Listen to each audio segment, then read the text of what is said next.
You are watching the Pan-African Daily TV with Dr. Susan Tatah. The Africa we want: unity, consciousness, our culture, our spirituality, our history. One Africa for Africans worldwide. Motherland's calling its diaspora home. Join my voice. Join my team. Join my campaign. Campaign 21 hashtag 1 million subscribers on the Pan-African Daily TV YouTube. Be a volunteer. Apply now. Be the new Africa.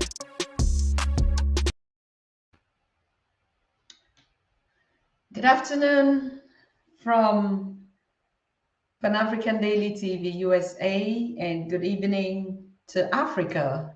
You know, it's just the same thing. I was in Europe on the continent and I said, good morning. And so we're going to switch sides. Right now we'll be streaming.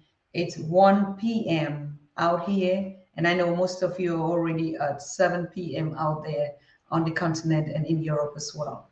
I want to salute you on this special edition with Synovia Ridley, an African-American super sister queen who is going to share the 10 taboos in America. What are taboos? Taboos are just the don't do this, right?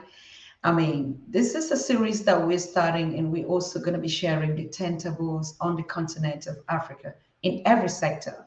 Today, we just want to pick up some points which are actually relevant to us as Africans when you visit Africa or America for the first time. What are the kind of things that you don't need to do?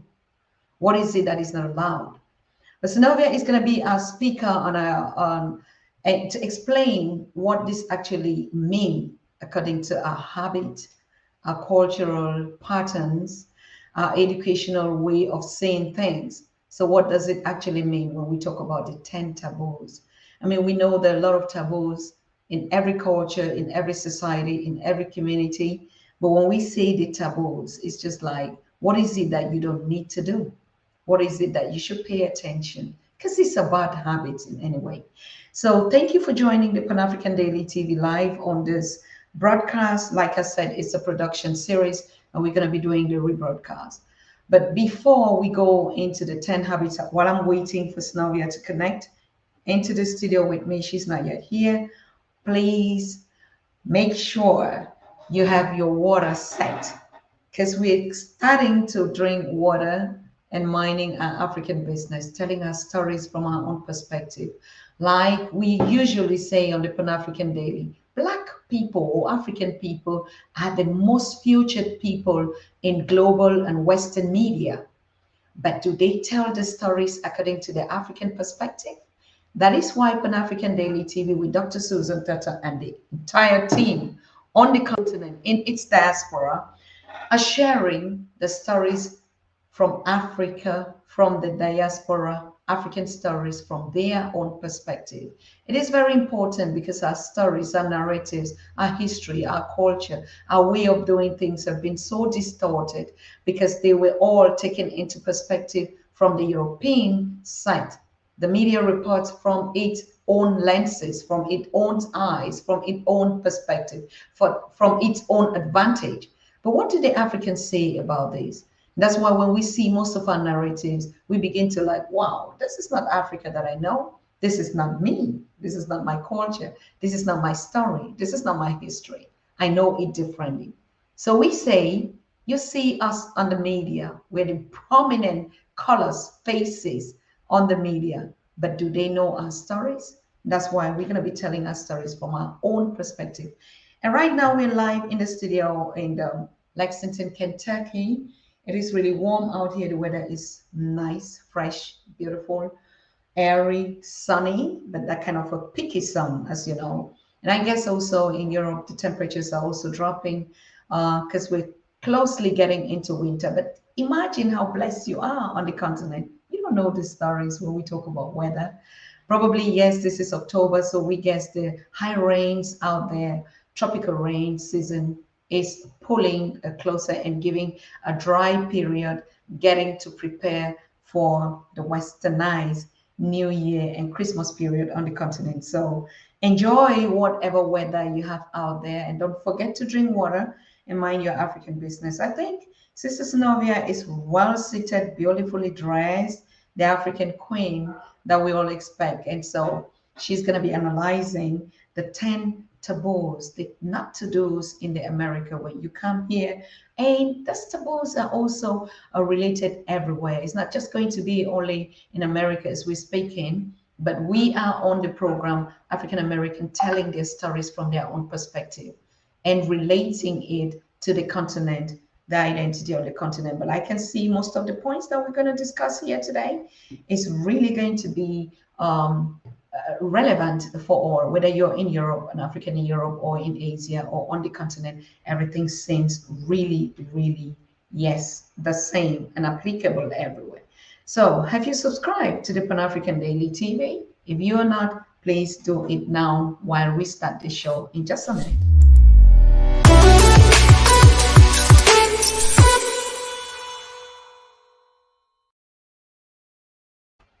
Wonderful. So I think, Sister Synovia, I just love to bring you on the screen. It's wonderful that you're looking so, so precious, Oh, so beautiful. I love your scarf, sister. thank Is it you. possible? Is it possible to adjust your camera a little bit? Yes. And bring it down, adjust it down. No, no, no. You're going up. You're going up. You're going up. Down, down, down again. Yes. Yes. Leave it there. Leave it there. Leave it there. Leave it there. Wow. Wait, Sister Queens, those earrings. Oh, I Those got earrings. It's yeah, I got them in Ghana. wow. Yeah. Handmade in Ghana. Sister, this is slamming. This is slamming. I love the colors, Pan-African colors, Jamaican colors, everything. And then the continental map in it. Sister, I mean, how would you go for beautiful things all the time? Tell us the geek about what you're wearing before we get into the 10 taboos. This should be the to-dos for every African American. This look and these earrings are a Oh, must have. What would you recommend? thank you. Well, we have a like African store here in. Let's see. Oh, see that. Synovia, you have to be in the studio live here so we can do a kind of a fashion, the Pan-African brands. Remember, the Pan-African brands is going to be coming up, and we want to begin to educate ourselves. And today's topic, we want to talk about what you actually put out there, like could be the 10 taboos, which is like the not to do's, or something that is just not a good habit to do anyway, not just only in America, but also on the continent or wherever Africans are. And I find this 10 habits very, very important and very relevant to all of us. But I just want to check into our chat to see now you're live. Who is the one moderating in the chat? And I can see Yusuf is already there. Tinashe is there. Obayem is there. Unconditional love. Emmanuel. Thank you so much for joining and connecting to the chat room. Please make sure you coordinate the chat. Mr. Paul Brown is already there. Wow, thank you. Mitaya Duko, thank you also. And all of you that are joining the chat, Kofi promised he's going to be with us in just a minute because he was busy sharing the conversations in all the groups and asking people to join the live broadcast. The live production is very necessary. Do you know why? Because we can respond to your comments, we can take calls, we can share your opinion or your views on each topic that we are treating, like the 10 taboos that is coming up right now with with Sister Synovia. But if we are doing a rebroadcast of this show later on, we cannot answer or respond to your comments. So you just be viewing it. You're not part of the production. And that's why when we specifically come live on the Pan African Daily, we're always asking you to join the live production. The live production is very relevant because then we consider you and even where you're watching from, and we can take your calls, we can give you a shout out, and you can bring a very, very important message out here. Melody is watching from Guyana. Thank you so very much. And King Leoride is always as possible in the house as soon as possible. So please, you that are already in the house, what do we do? Because you are the correspondent already. Sherry, thank you also for joining. I thought that you would still be in church, Sherry, because when I spoke to you, you were on your way to church, but you're already in. Thank you so much for being here. So what do we do when you're already in the chat room? What you need to just do is click and share and invite all our brothers and sisters all over. You have your contacts everywhere. So that's the first use of your contribution as being in the chat. And you know, Synovia, being a senior executive and the president of the branch in US to be, you see, that was what she is always doing when she's in the chat. But now Sister Synovia is a guest on us on the show, so she wouldn't be able to, you know, relate to this function. Thank you, Marge from Rwanda. Thank you so much. All right, Sherry, thank you. You're just on time. Mr. Brown, make sure when you join, make sure you share.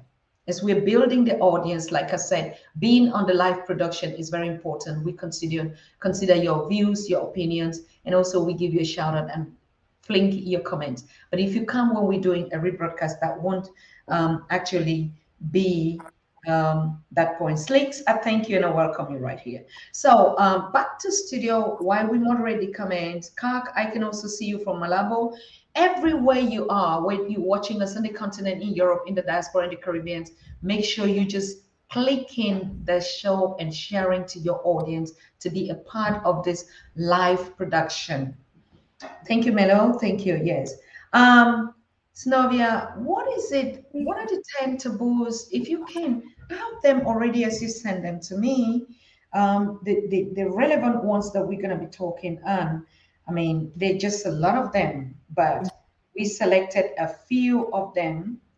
Can you read it out? I didn't pull it up. I didn't get a chance to pull them up. Okay, sis, thanks. I'll do that. I'm your secretary, and you are the boss lady right here. Thank you, Mr. Gerard Barbot, watching from Austria.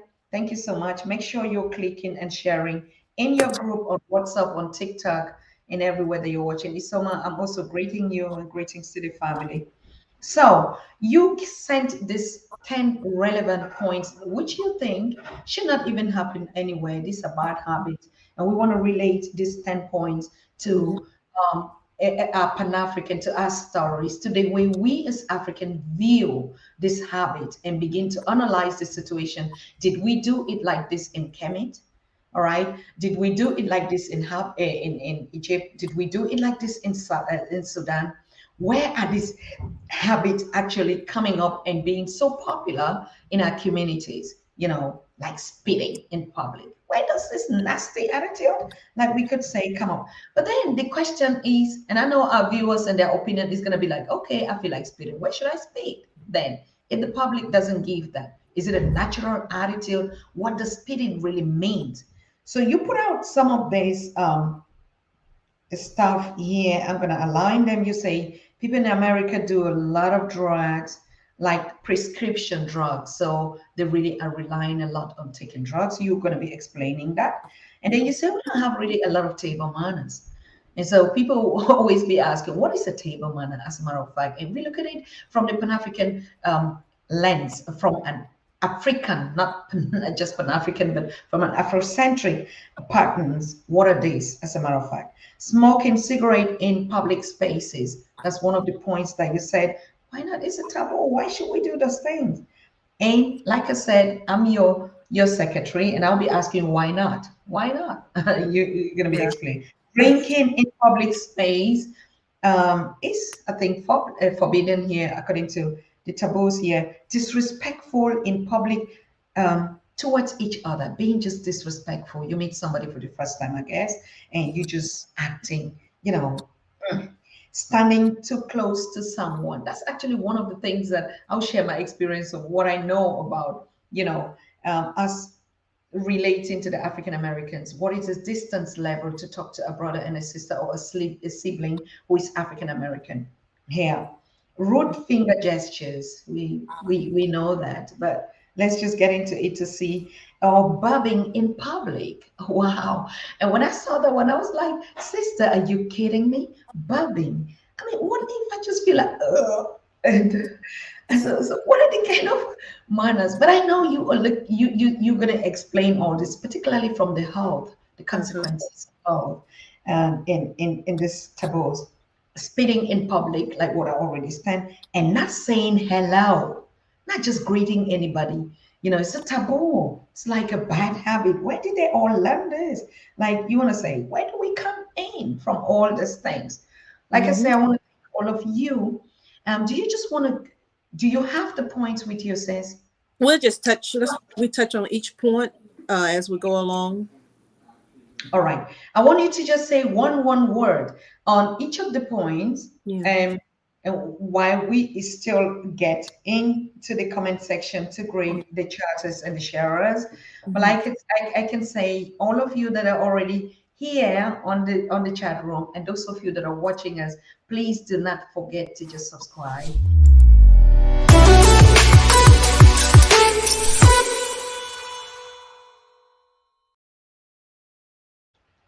Wonderful. Thank you so much. We're back live in studio. If you've subscribed, that's a very beautiful thing, but don't forget to click the notification button. Wow. So let's go. Are you ready, sis? Yes, I want to tell you thank you for having me on. Thank you, and you look so beautiful. Your outfit is absolutely outstanding. It is gorgeous. You look so pretty. Your skin is flawless, sis. My gosh. Pan African brands coming up Afrocentric, just like you, sweet queen. You are slamming. Remember, now we are beginning to define our dress codes, like we say. If anything on one of us, being me or you, has to represent. Has to represent. There's just no way, isn't it? Yeah.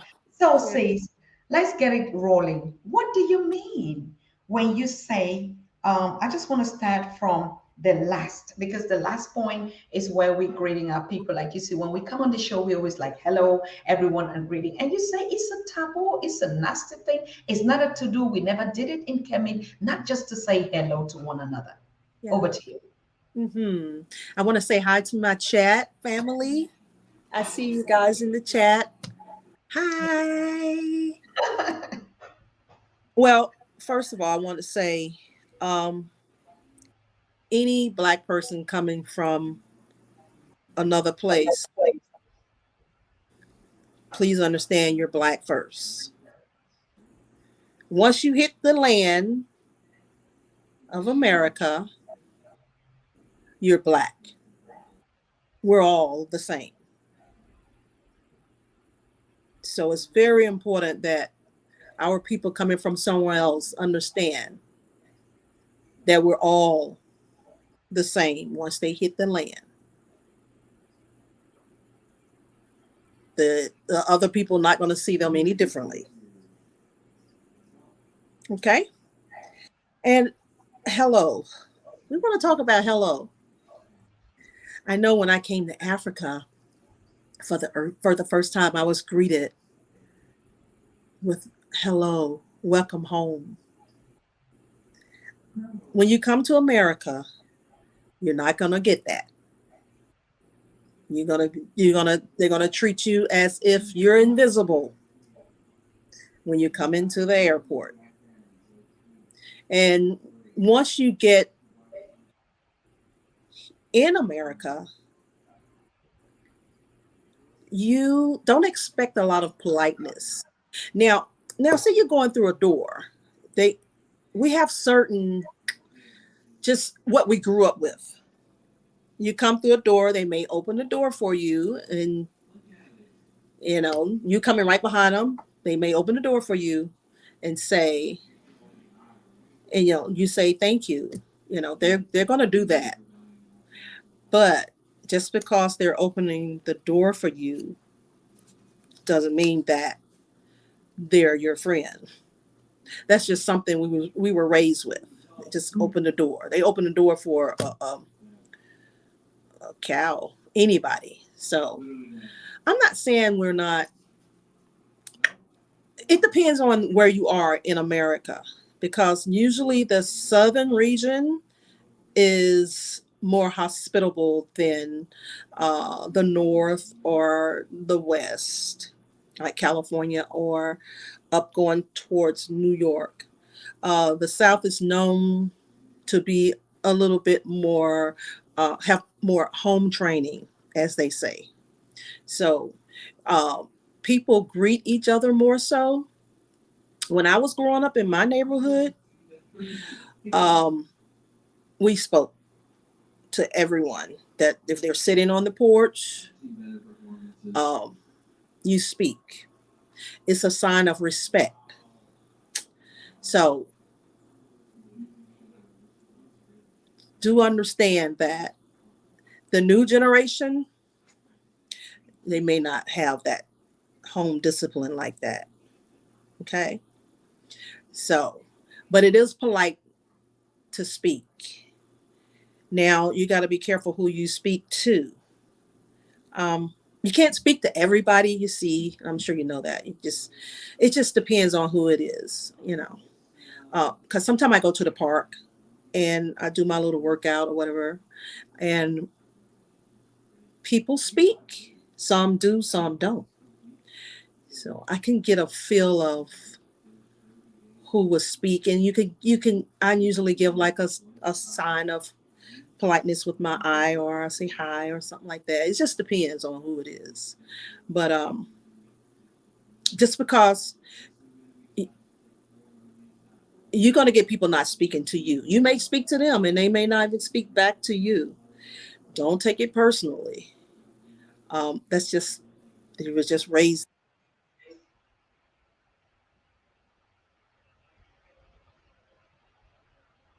Wonderful.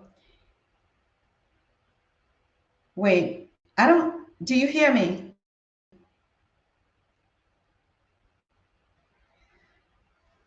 I don't know.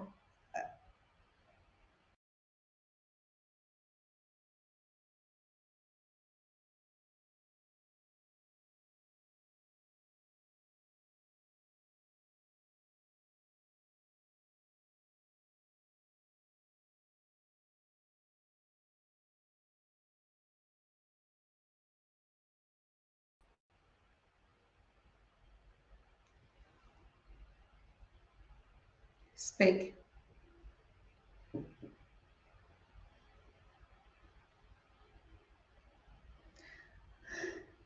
So what's the chat saying about this? Are you hearing us in the chat?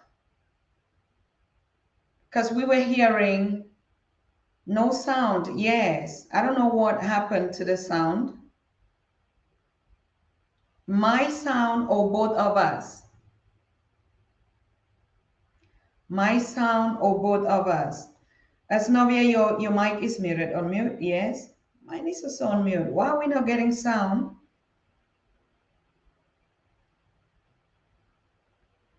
Okay, they can hear me, but Snovia, your sound is not.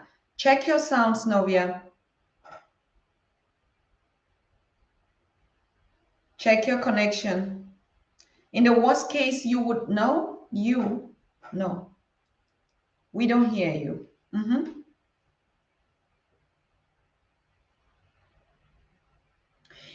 Yeah, maybe you go out and log in.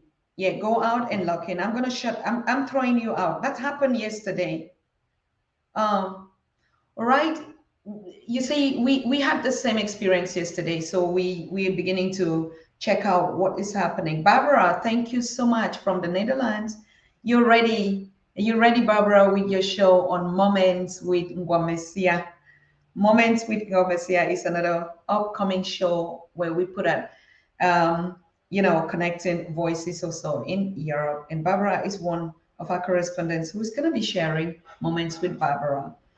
I don't know what is happening. All right. I think I heard some sound, so she should be good to go now. Okay. Can you hear me? Beautiful, beautiful. I think there's just some connections that are not. Go on, sis.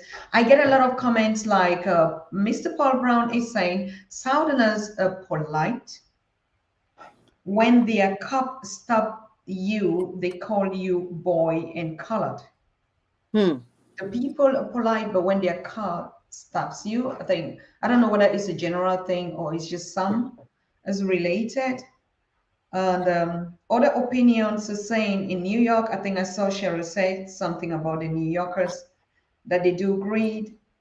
And I don't know. What are your opinions where you are? You're in Houston, like King Wright.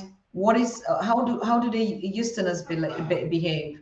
Do they greet one another? Do they say hello? Particularly us. We really focus on us. Us, Yeah. the colored. You know, do we greet each other or we just adopt this attitude of each one mind his business? But like you said something, Sister Synovia, that I truly agree to it when you said. It also depends. It's an eye contact kind of thing, right? If Yeah. I'm just walking and I get like into the airport and no one gives me a face, so it will be difficult for me to say hello, even on the continent. So if some you meet somebody and they give you a face, like smile, and I think it's even more popular here because if I give you the European experience, that one is even more crazy. So, yes, we are talking about our perspective, our stories, our challenges. You're an African coming into America, you meet your brother and your sister, give them the face.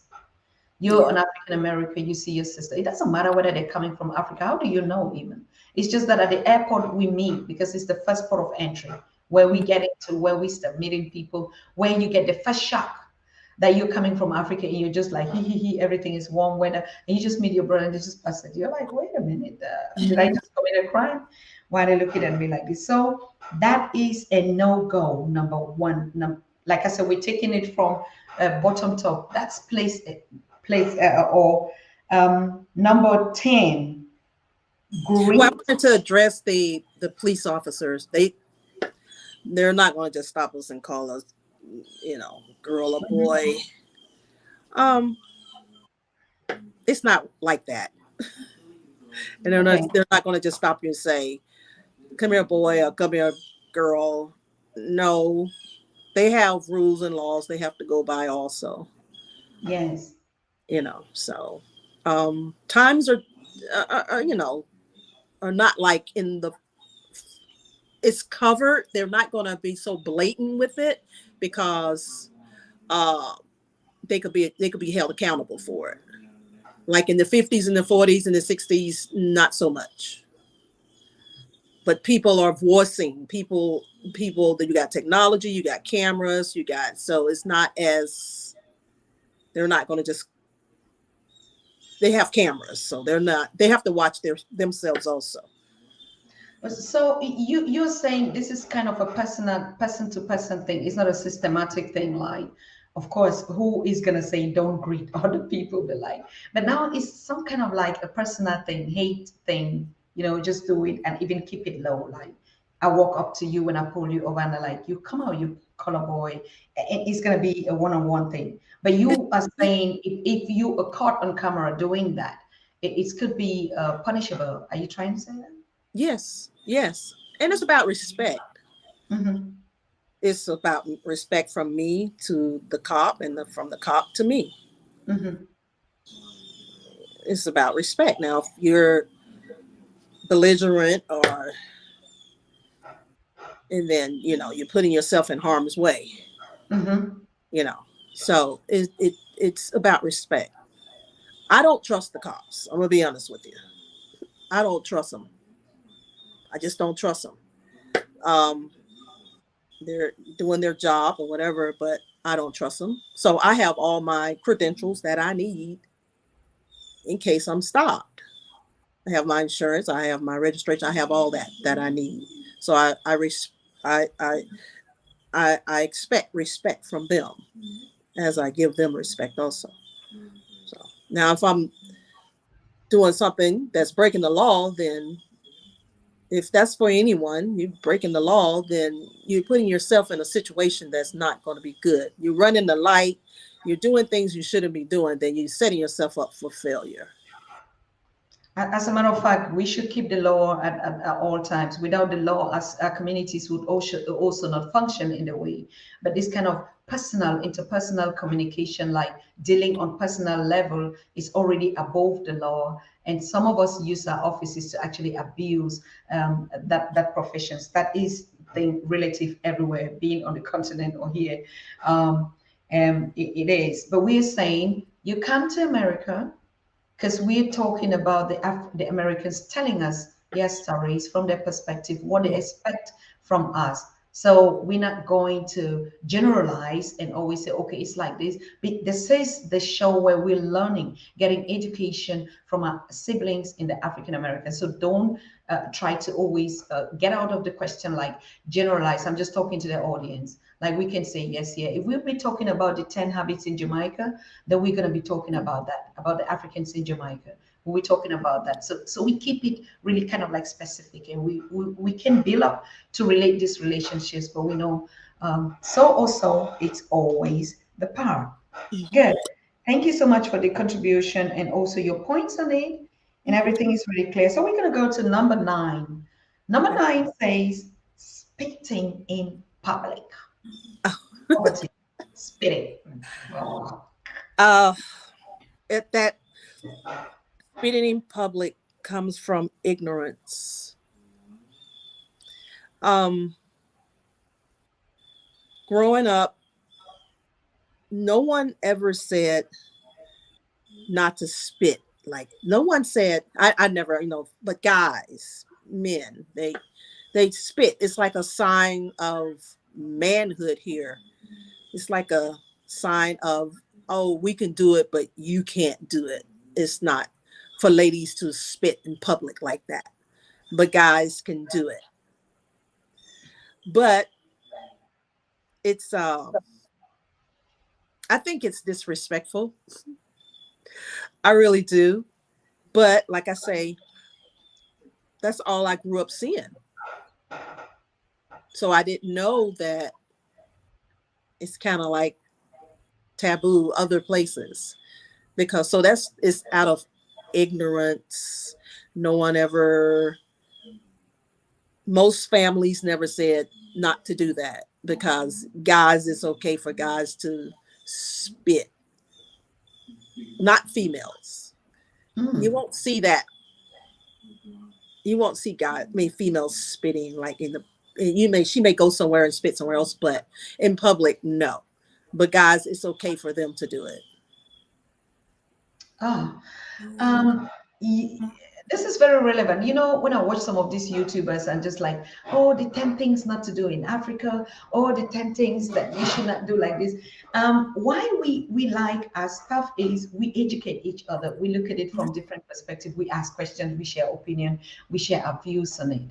Like you said, now we're even getting to the gender issue. Like some patterns are made for our kings or our prince, and some not for the queens and the princess. Like it's just not done. And if you do it, you won't even get a husband. You remember when we get into village vibes, village vibes tells us all those things that every attitude that a queen or a princess want to do before they get into courtship and marriage would always be related to like, if you do this, you're not going to get a husband. In that kind of like, so if you spit in public, wow. You're not going to get a man. You're not going to get a man because you're not going to be a decent wife at home and stuff like that. But the main key point here that you're saying, do you know, public spitting is an abuse. It's even somebody wants to abuse it and they just like, like you are spit, you are mad, and we do these things unconsciously, like you said. We really don't think. I can remember when we used to argue or fight, and somebody was spit in your face. And you spit in my face, that's gonna break up into a fight already. Yeah. Is that what you're putting up to say? Yeah, you can't spit in anyone's face. You can't do that. Now, you can't spit in someone's face, because that right there can cause you your life. But the guys can spit on the ground. They have the right. Here in America, they can do that. It's accepted. It's accepted. And no one ever said you don't spit. God never taught their sons not to spit in public, because the young boys, they see the older ones doing it, so they do it, and it goes on and on and on and on and on. All right. So But if what's a female, yes. but if a female spit in public, it's frowned upon. Mhm. Yeah, then the guy's going to look at that differently. People look at that differently. Wonderful. So the right habit to do is, of course, you have always your hand napkins or something like that that you can spit in. As a matter of Mhm. fact, because like if we're talking like this, people always like that's the challenge. The challenge is no public spitting, and which is really really right in terms of Yeah. even health. Hmm. Remember, people diseases are transmitted through all these sort of things, not just only disrespectful, but imagine you have a cough, tuberculosis, and you spit it out. That's how they transmit it. So from Hmm. the health point of view, no spitting in public, and also out of respect, whether it's a king or a queen or a princess or a son, don't spit Hmm. in public. You Hmm. could really be very, very insolent, or people could really look at you. And some of the things, particularly, imagine I'm coming from Europe, an African, or my first time in the US, and I just speed because people just speed, they chew chewing gum and just this three and stuff like that. And then that stereotype is going to come. You see, the Africans on the continent they don't even know how to behave here. They just speed anywhere or stuff like that. So, what are Tatah, your recommendations? Dr. Tatah, you know what happened to me in Africa? No. I was spit on, not intentionally, but I was spit on. I was in the car, I was in the back seat, and we were riding, and someone was standing on the corner. He spit, and it came right for me. It came right in my face in Africa. Ah, And I was like, oh no, I might have COVID now. He spit. But he just turned and he spit. and it just came, And it like, came right for me in the back seat. like the spinning, and then maybe there was the wind that was Yeah, passing by, yeah, and that's it's right. actually kind of like, oh, wow. The wind, exactly. All Yeah. right. But that was rare. That was rare because I didn't see people Yes. spitting in Africa and Ghana. That was rare. All right. So your But people, recommendation, sister? yeah, well, people here in America, they spit out the windows a lot. When the car is moving, they spit out the window. Yeah. So when you spit out of the window and imagine the wind is coming by, you can imagine it can even bring it back to your face.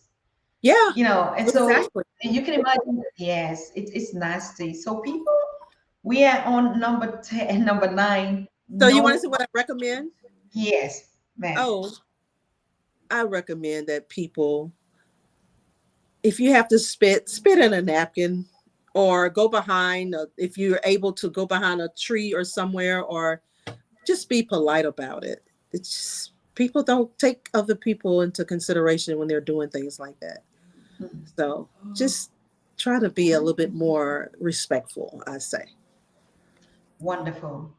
Mhm. Think about every action. Yeah. That's the message is whatever thing we are doing, particularly us, the black skinned or the Africans, we are all shades and colors. That's why if we actually go only to the skin thing, it might be very annoying because we have our albinos, we have our brown people and stuff like that. But we just saying, as African descendants and Africans, please be intentional. Professor James said it. Everything we do is intentional. It- If I'm drinking water, it must not really be because I'm thirsty. If I'm thirsty, then my body needs water. But if I'm drinking water to mind my African business, that is intentional. That's Okay. right. That's right. And I'll drink So, more. oh yes. So I need some. exactly. Whew. So be intentional. Don't spit in public. But if you feel like spitting, make sure that you're conscious of the idea. How am I supposed to behave? Do I have an exclusive place? I have a napkin all the time, and that is good. So Yeah. we're moving to number 8. I mean, I'm loving this. Burping in public. Sister, you mean business. I mean, I appreciate your business, Sister Sherry, Sister Synovia, by educating on us. This is really relevant, like you said, Dr. Tata. Let us start with just the two taboos before we start getting into all the things. Like yes, Yes. What is Bobby, number 8 again?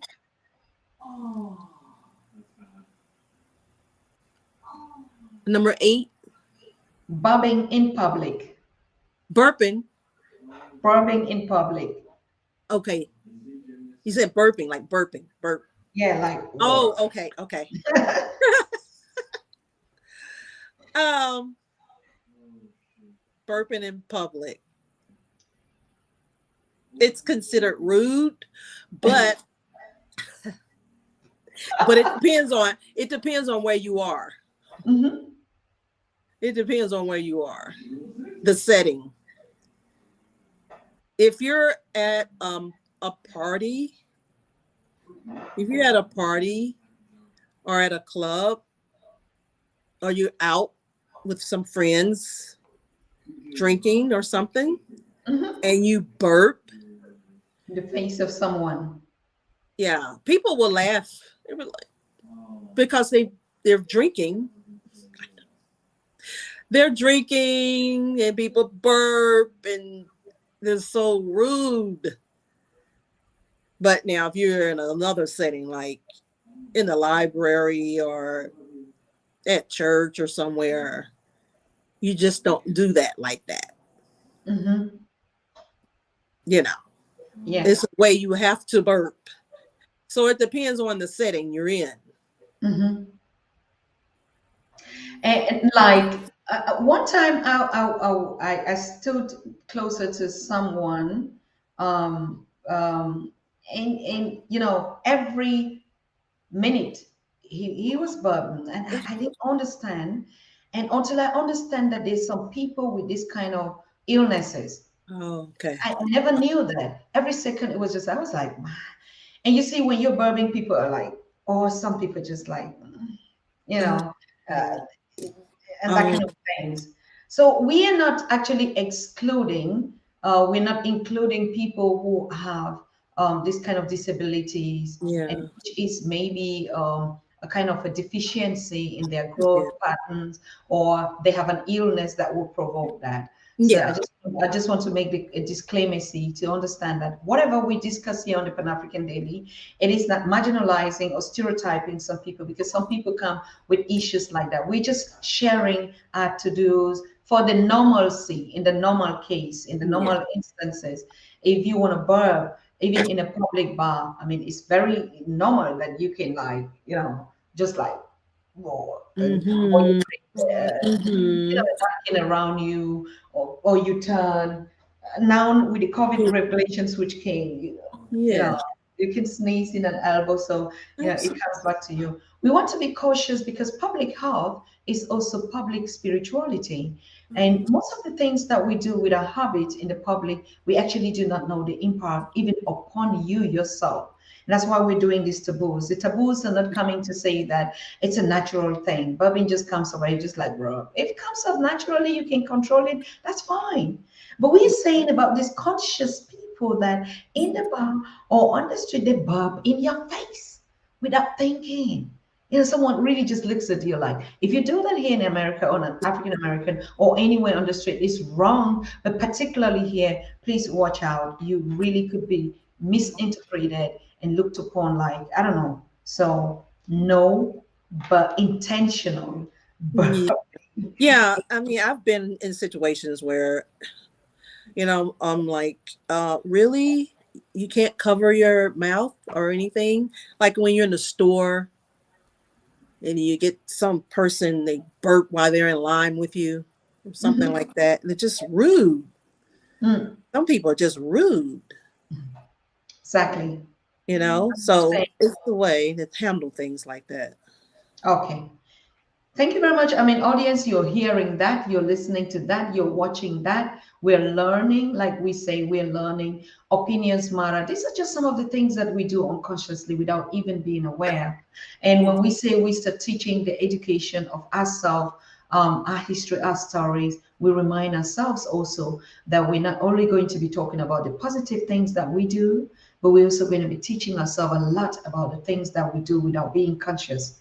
And because we are on Afrocentric and Afro-conscious studies here on Pan-African Media, it is very necessary that we're going to start doing all these petty things, things that we consider probably irrelevant, but they are very, very important to us as an Afro-conscious person. How do I elevate myself? How do I carry my royalty?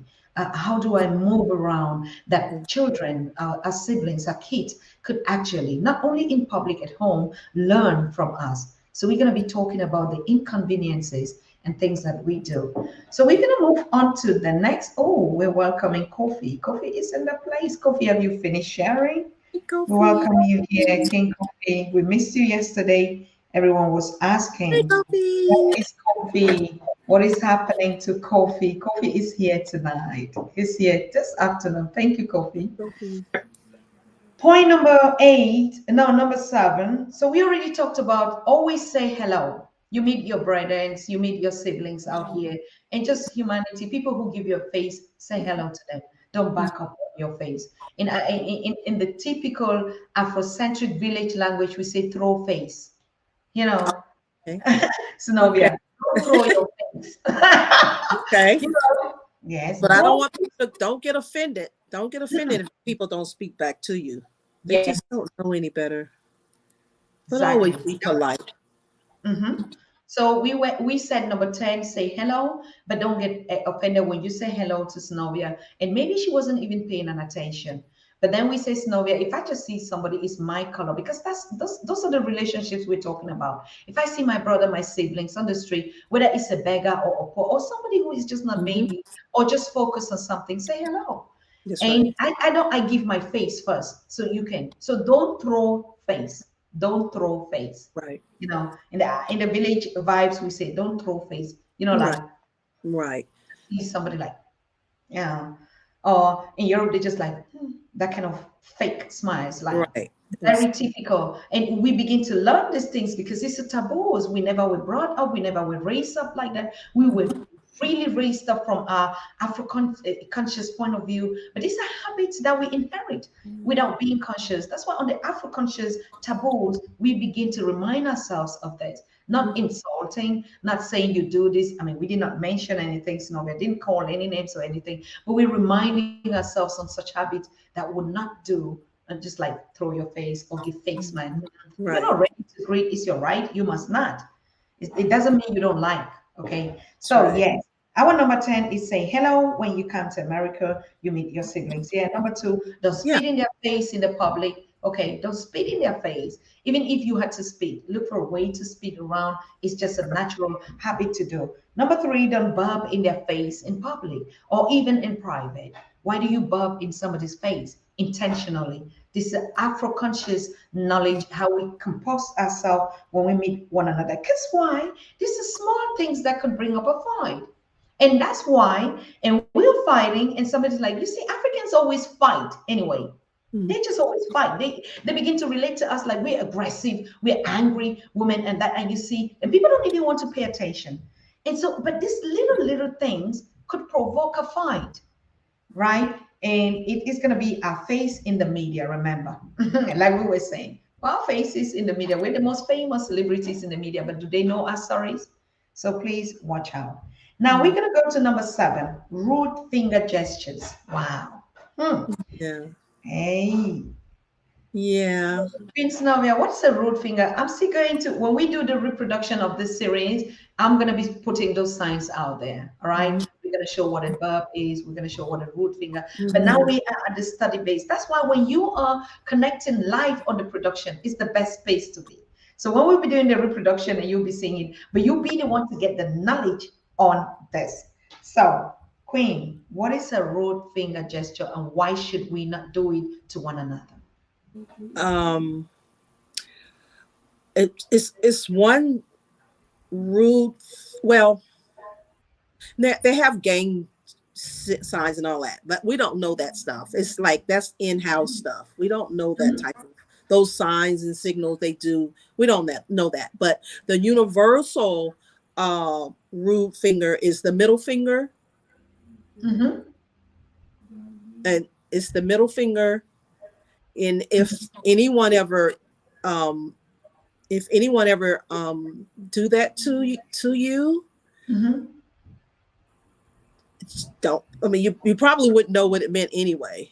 But Mm-hmm. if they do that to you, just go by your business. Just don't, because if they're doing that to you, that means they have some type of animosity towards you, or they don't like you. Or a lot of people do it like when you're like in the car, and road rage, people do it to each other, and it can cause you your life.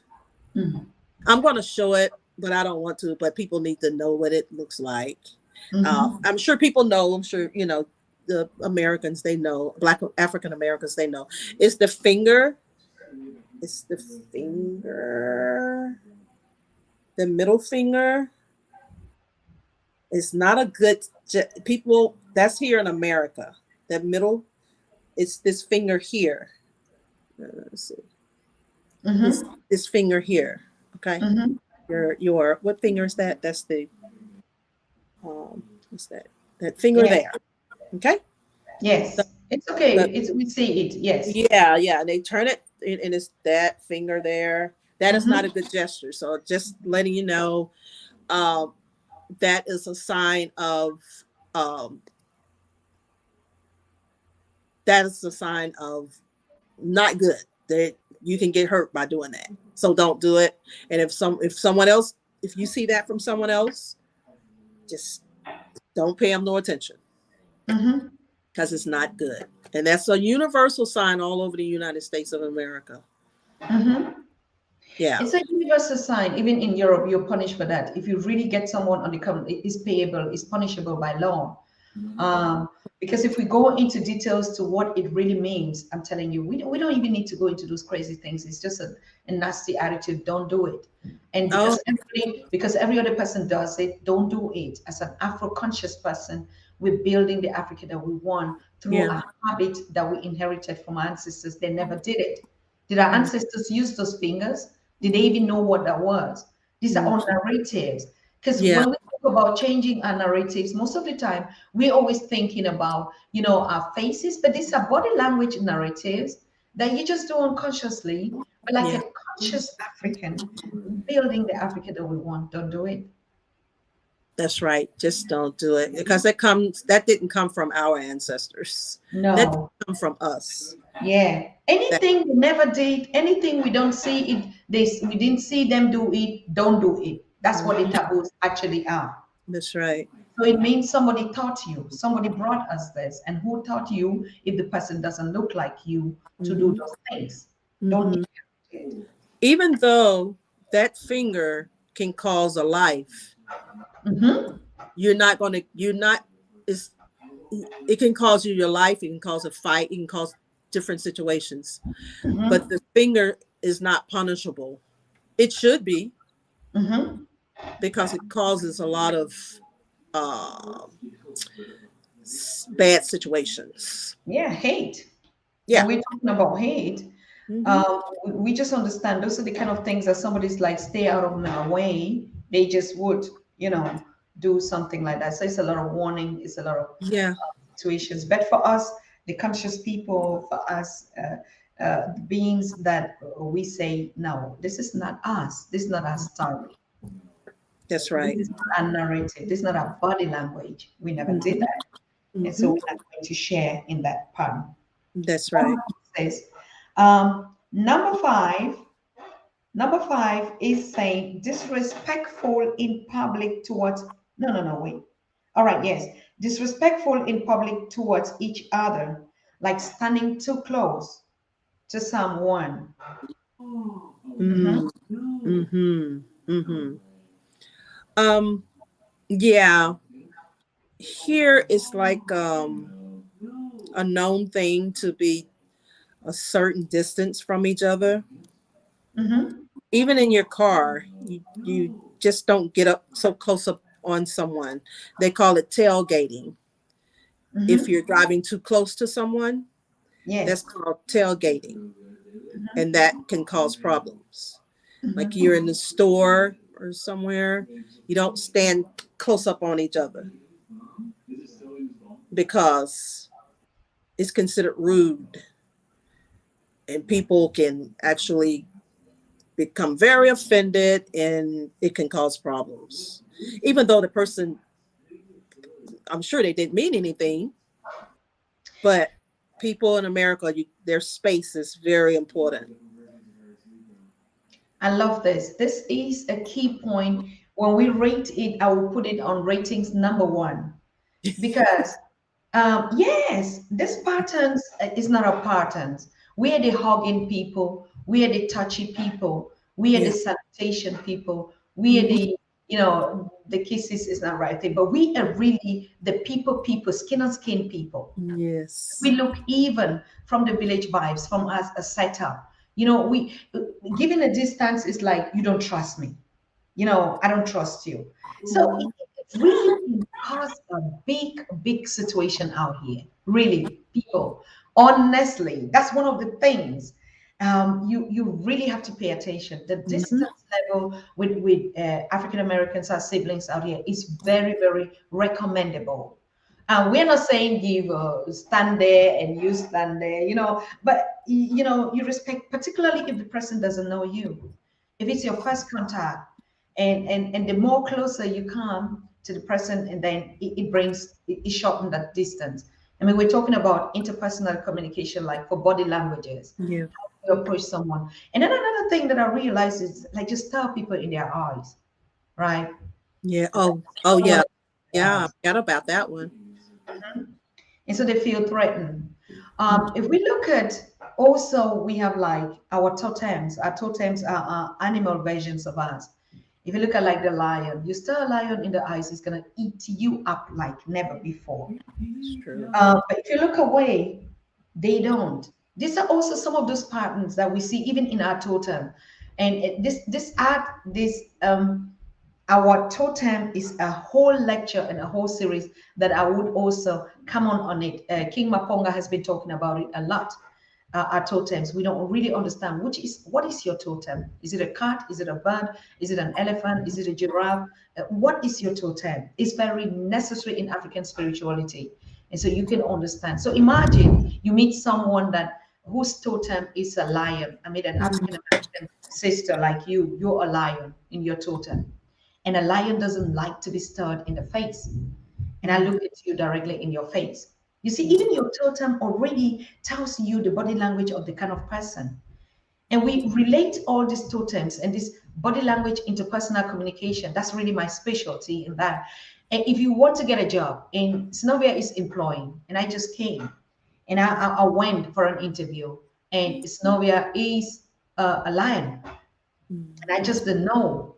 And I stare at him, the way I sit in the office and I look at him in the eyes. I lose the job. Mhm. So, and this kind of taboos and this communication and this spirituality aspects influence even our work settings, Mhm. provoke people who totem and disrespect that. So it's very necessary to know distance level, staring in the eyes. In Europe, is different. For instance, if I'm doing a chest up with you and I'm talking to a German and I don't look at them in the eyes, I'm lying. The German will consider you're lying. The Mhm. distance, yes, but if I don't look at him in the eyes, when the police is talking and you don't look at him in the eyes, or someone I don't know and I look at a stare, and you're not looking at me, so you're cheating, you're hiding something. Mhm. I told No, guys in no, there. we have to. No, we have to look at them in the eye. No, we Mhm, do. No, you do look at them in the eye. mhm, You do look at them in the eye because mhm. growing up, Black people could not look at them in the eye. It's Yes, we look. We no, we look at them in their eye now, because when yes. you do not look a person in their eye, they're not going to Mhm. take you seriously, and they're going to treat you the way they want to treat you. So it's Wonderful. very important to stare. If you're in a situation now, say a job interview, you do look at them because they want Mhm, someone confident. mhm, You have to have someone confident. So you look at mhm, them. They want to know the eye contact, that you want to look at them. Now, mhm. when you're you never look away. You always look a person in the eye. That's how you gain your respect. Yes. So we have to learn to be bold. Look at someone in your eyes, and you can really tell. Like they say, the eyes can tell. If it is Yes. a taboo that somebody, it's a cultural pattern.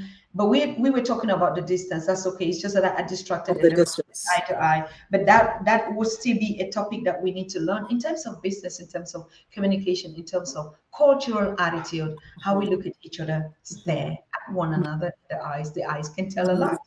Yeah. Yes. Because Yeah. when our people come from Africa, don't look away. Don't communicate with them, other people Mm-hmm. and your people, and looking other way. Look them in their eye. Look through their soul. Mm-hmm. The eyes leads to the soul. Mm-hmm. So Mm-hmm. you eye contact them. Okay. When you're communicating with them, you eye contact them. Mm-hmm. Eye contact. You So eye contact them. But you stay in a certain distance. Your yes. distance, when you communicate, you're communicating at a certain distance, but Mhm. your eye contact is connected. Wonderful. We get that straight. We get that straight. We are on Afro-conscious taboos, things we do unconsciously and things we should pay attention to and do them intentionally. Yeah. Wonderful. Mhm.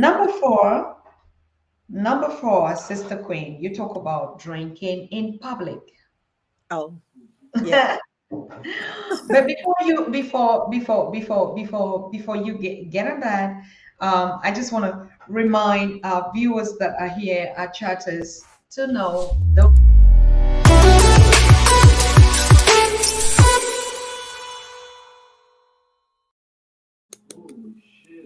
wonderful. Yes, over to you, sister. Drinking in public. Drinking in public. That's another. It depends on the setting again. If you're Mhm. at a club or somewhere like that, you can drink in public. You can Yes. drink in public anywhere. You can. Well, when I say anywhere, long as you're not driving, Mm-hmm. as long as you're not driving, I've seen people drink everywhere. It's kind of like not really taboo. I mean, I don't. It's a respect. I mean, you get people that drink a lot. They may be alcoholics. They may be walking on the street with a bottle, but they're going to have a bag covering it. Correct. I They're going to. wanted to say that. Yeah. Even the police. I don't. The police is not going to stop them. They're walking, and but as long as a bag is covering it, they can do it. But you get people who's 9 to 5 people, working people, they're not doing that. Mhm. Working people are not walking on the street with And beer. drinking. No, no, no, no. They're not doing that. People usually that's people that's working every day, they're not drinking out in public on the street or nothing like that. You know, they drink in the privacy of their home or um, at a club or something like that. But now, if you're caught drinking in the car, you're going to have a problem Mhm. because that's considered like a DUI. They're Mhm. going to take a breathalyzer on you, and if you blow a certain percentage, you're in trouble. Mhm. So if you're drinking and driving, that's a problem. If you're caught, that's a problem. You're in some serious trouble. So that's what Because, African. Yes, go ahead. oh yeah, well, I was gonna say because you can be intoxicated Mm-hmm. and you can cause someone their life, or you can cause your own life Mm-hmm. because you're not. you're not in your right state of mind when you're intoxicated. So it's pretty dangerous. So driving and drinking and driving is a no-no. It's a no-no. I mean, taking into consideration, all of you already just know that when we say drinking in public, we're talking about alcoholic drinks that could actually be dangerous for you. But what if I drink water and mind my African business? That would not be. I can drink it everywhere. That wouldn't be Oh, it. you can drink your water, you can drink whatever in your car besides the Particularly, alcohol. particularly Sister Queen, if we are intentionally. That's right. And we're intentionally. Hey, I just want to remind all of you watching us this Queen Synovia Ridley is the president of the Africa We Want Network Town, and Queen Synovia actually free willy, voluntarily said, I want to be on the 501c, the Africa We Want Network, Africa, a USA a non-profit of our organization. So the USA branch is currently on the registration, and we decided together to register that branch in the global network, which is town. I already told you yesterday, the Africa We Want network, and it's going to be a 501c3 for non-profit organization, and we're already having a national president as you're talking to this great sister queen here, and she's volunteered to be the president on the board. We also have the three main positions that are legislatively mandatory according to the application. So we have the president, the secretary, and the treasurer, and all these factors we have. So in a couple of weeks or months coming up, we're going to be officially celebrating the USA Town Network, and which is going to be represented in the 50 state of United Africa, United America. I call it always the other way around. It's not that I don't know how to call it United States of Africa, but we call it United American States 50.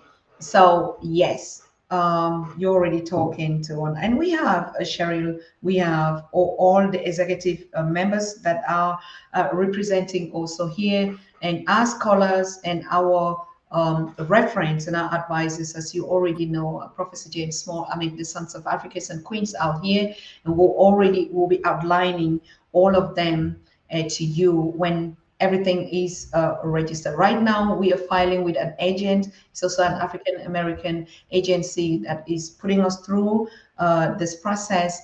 And Sister Synovia already took up to pay for the registration, which is $1,000. And I'm really actually sending out a shout out to you for this move to do that.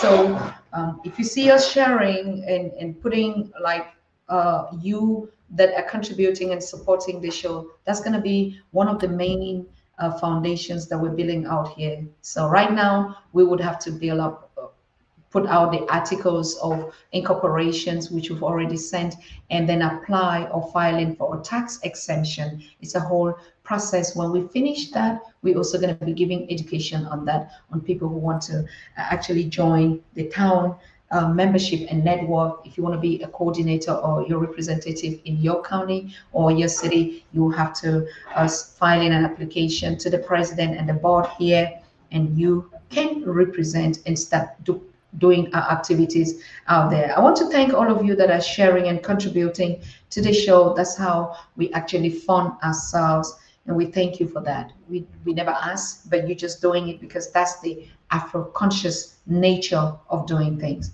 So once this is settled out here, we'll also be looking out for a correspondent and a brother, a sister also who is already in the Caribbean and also going through to register town in the Caribbean. As you know, in Europe, we already have it.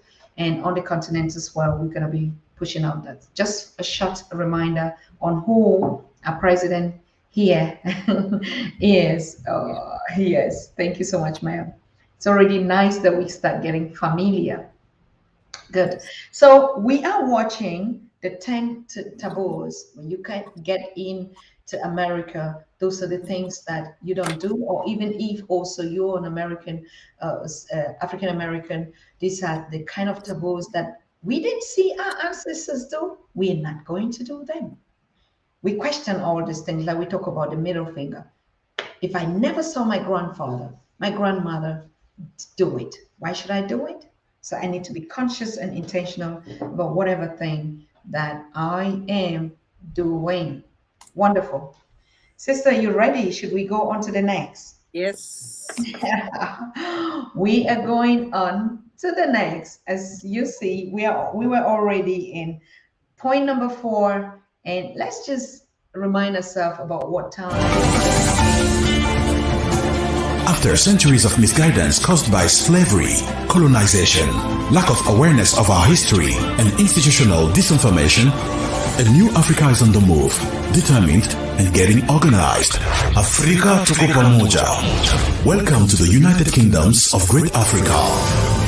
The United Kingdoms of Great Africa is the credo of the alliance movement of all African intelligences around a common ideal, the unity and development of a strong, conquering and completely dedogmatized Africa through the channel of a strong organization called the Africa We Want Global.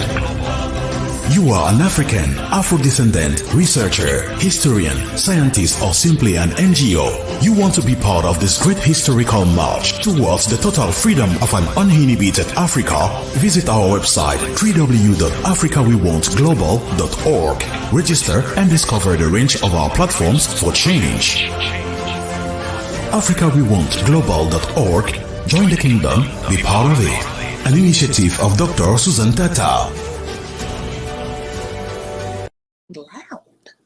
Oh, I'm sorry. It's no. We are on it. Thank you so much. I mean, I know a lot of people have been talking about, oh, we went to Africa We Want .org and the applications. It's just a reminder that we're coming on it, and it's global, but it's down. The network is down, and the organization is global because we want to be global everywhere. What are we doing? Telling us stories from our perspective. The indigenous of every community has a voice.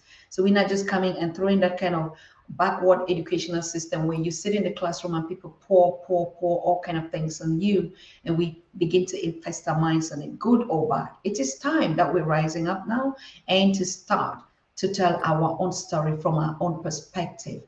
Every African is important. Every African has a voice, and a voice accountable to the unity and to the development and to the dedogmatization of Africa. So I appreciate when we would blow up this network, you already see the president here, we'll be getting a lot to do, teaching ourselves by us. Good. So, Queen, we are on number 3. Number 3, beautiful Queen, president, woman, Afrocentric princess, daughter of Africa, number 1. Yes. Let's do it. Smoking cigarettes in public spaces.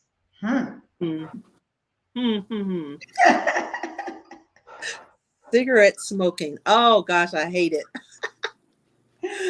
I hate it. In public. I hate it because cigarette butts are everywhere. Oh my God. I hate people smoke cigarettes, and well, you know that now they've gotten stricter about where people smoke. They have designated areas like at work. Mm-hmm.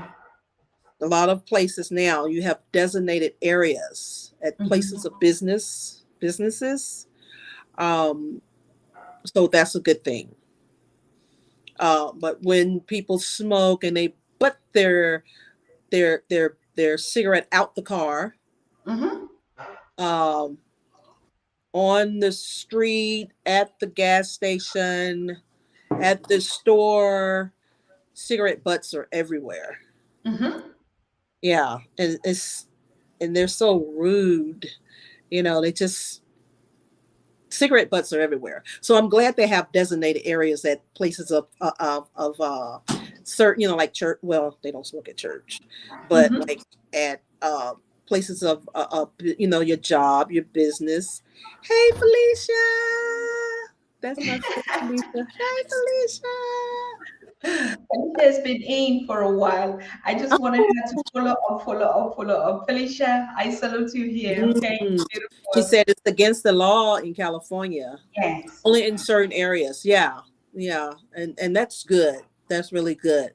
But Felicia, when they're in their cars, they can smoke and put cigarette butts all on the ground and everywhere. But it's been like California. I'm sure they're pretty strict.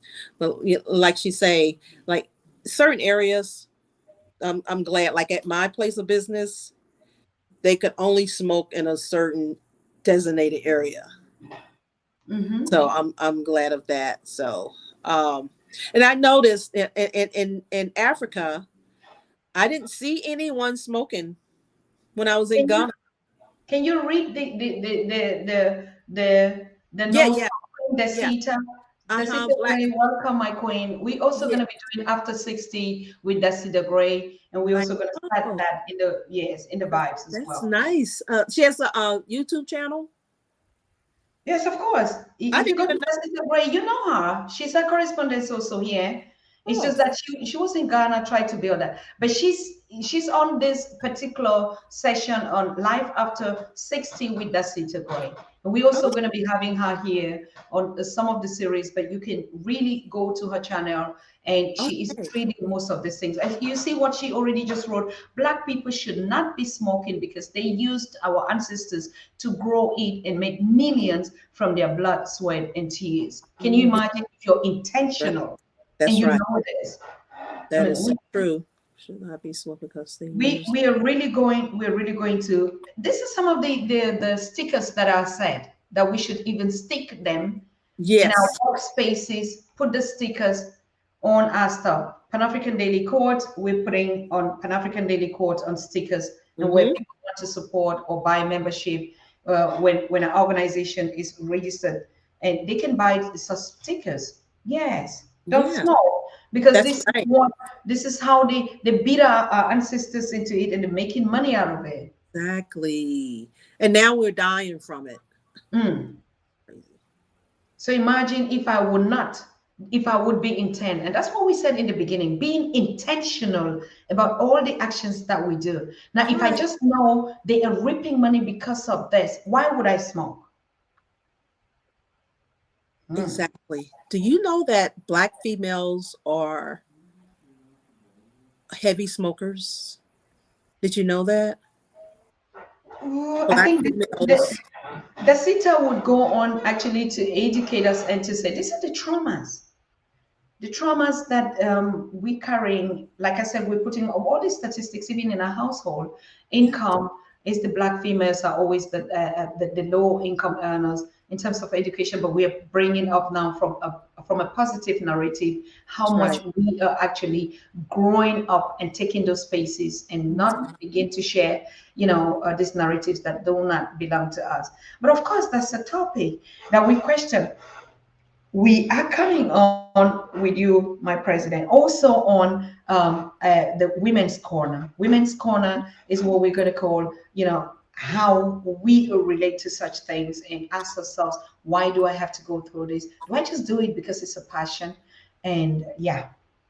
But on another note, when they say we should weed the seed or the grass that is weed, and if you go into a pre-colonial history, our ancestors did that. They drink it for tea because it was healthy.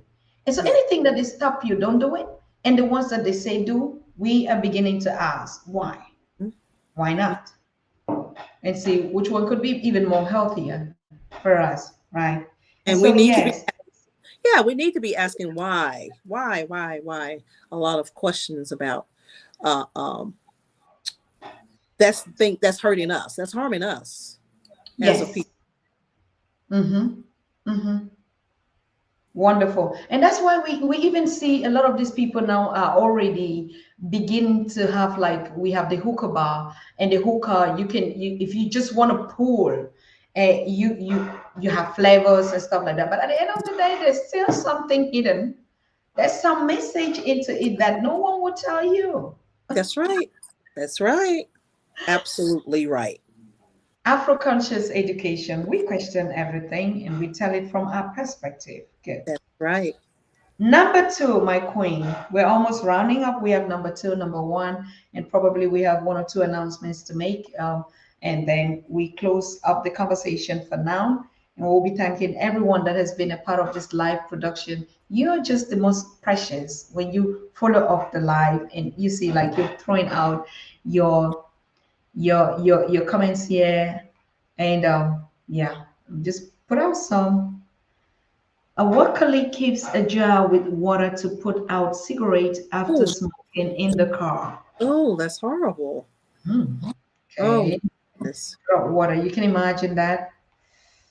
You Wayne, can do you smoke? Oh, he coffee. imagine. Like it's been up to the point where now you have to put a water jar in the car, and when you finish, you just That's drop. horrible. That's horrible.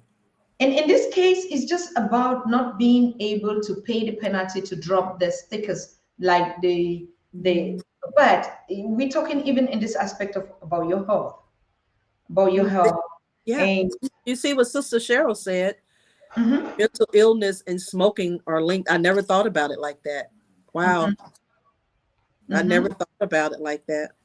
You see, It you makes see, sense. That makes sense. Wow. yes, that makes a lot of sense. Mm-hmm. Wonderful. So we getting into this space, we are conscious about our attitude and what that might cause. Another thing that I also know in the smoking in public spaces, it causes fire. You can smoke and throw that bomb. I think that's also the reason. And imagine if you, not in, intentionally just do those things and something happens. Now it's Mm-hmm. gonna be in the African in the news. Mm-hmm. Mm-hmm. Mm-hmm. Yeah, it's not good. Wow, look at what King Wright is saying about this. Like, no, this is not his comment. Like, he was like, ew, the smell. Exactly. It's Do you like a think the smell also, when people smell, when they smoke in public, it affects even your clothing, your hair, and stuff like that? yeah, Mhm. exactly. It's all in your, like you say, in your clothes and in your hair. It even takes an effect on your skin, Mhm. in your teeth. You can get lung cancer. I mean, you're asking for, you're like, it's like suicidal almost. Yeah. Root People, they get causes. older, they get COPD, Mhm. you know, and all kind of issues. Smoking causes so many issues with Black females. Mhm. Oh my gosh. Uh, Chewing tobacco. That's horrible. That's even worse. That's that's horrible, Cheryl. Sister Cheryl, chewing tobacco is, let me tell you, Cheryl, my my grandmother, she chewed tobacco. Mhm. Mhm. She chewed tobacco, my grandmother did. And when I was a little girl, I wanted to try it. Mhm. I was like, I want to try a piece of it, because she would cut it with a knife and she put it right here in her jaw. And she had Mhm. a little can when she would spit in it. She would spit in that. And so after I watched her for many years, right? And then I Mhm. was like, I want to try it. I want to try it. She was like, it's nasty. I was like, I want it, because she was doing it. So I wanted to try it. So she gave me a little piece, and that I never asked for another piece ever again in my life. It was horrible. Mhm. It Mhm. was horrible. Yes, and Dr. Gray is saying masking our trauma. Many people use different things to mask the pain. Of course, at the end of the day, that's why we are putting out the picture of that pain. The picture of that pain comes in the different things that we do. Yeah. And these are physical symptoms that we can already begin to know how damaged, how mental ill, how all the systems have actually brought us this trauma. And that's why when we go into the village vibes, into the village sectors, we begin to ask, why did they actually live longer? They live on herbs. Of course, they drank also, and they did, it was fresh, natural, and what circumstances. So it's just a preparation of Like we're saying, cultural education, everything we do on the Pan-African Daily goes back to connecting us, but goes back to bringing out those things that actually cause the damage in our mental That's right. brains. That's why Right. when people come from our people come from Africa, they got to be very careful not to pick up those habits. Mm. Mm. They don't want to pick up those habits. If they don't have it, if they don't already have it. Yeah. Right. So So, yes, it's a whole of a mask. Like you said, all these things come out. If you look at our female statistics of the female who do that, most of them are women that have single-handedly left with children to raise. They have to do a lot of jobs here to be able to sustain lives, to be able to leave, or yeah. those whose husbands have been incarcerated and they're left alone, or Mhm. those who are going through some other challenges, also like abuse from the homes. That's It's right. just a lot of destruction. And when we see them doing these things, we don't stereotype them. We don't just say, "Ah, look, she's a drunkard," or "She's a this, she's a this." Please, we are going on these conversations to understand why did we get here? Right. How That's do we get to the space where we are? mm, And if we just begin to get conscious about it, just a yeah. conversation like this is already a healing for Yeah. me and for you. We Yeah. also do those things all the time without being conscious. So, yes, Mhm. That's right. wonderful. So, I mean, we're rounding up and now we are on number two. Hmm. Number two, Sister Queen, this one is going to be hard. It is. Number two, you would have to tell us, what do you mean? It's a taboo that there's not a lot of table manners in the African American community. So when we come out here, like you want to break it down, and yeah, how does it look like Yeah. having a table manner? Is it also part of those symptoms that we see when we start lacking these things? And one of these, not just only a table manner, how we make our bed. We realize, like in the European community, a lot of people, when they get up in the morning, they don't fix their bed.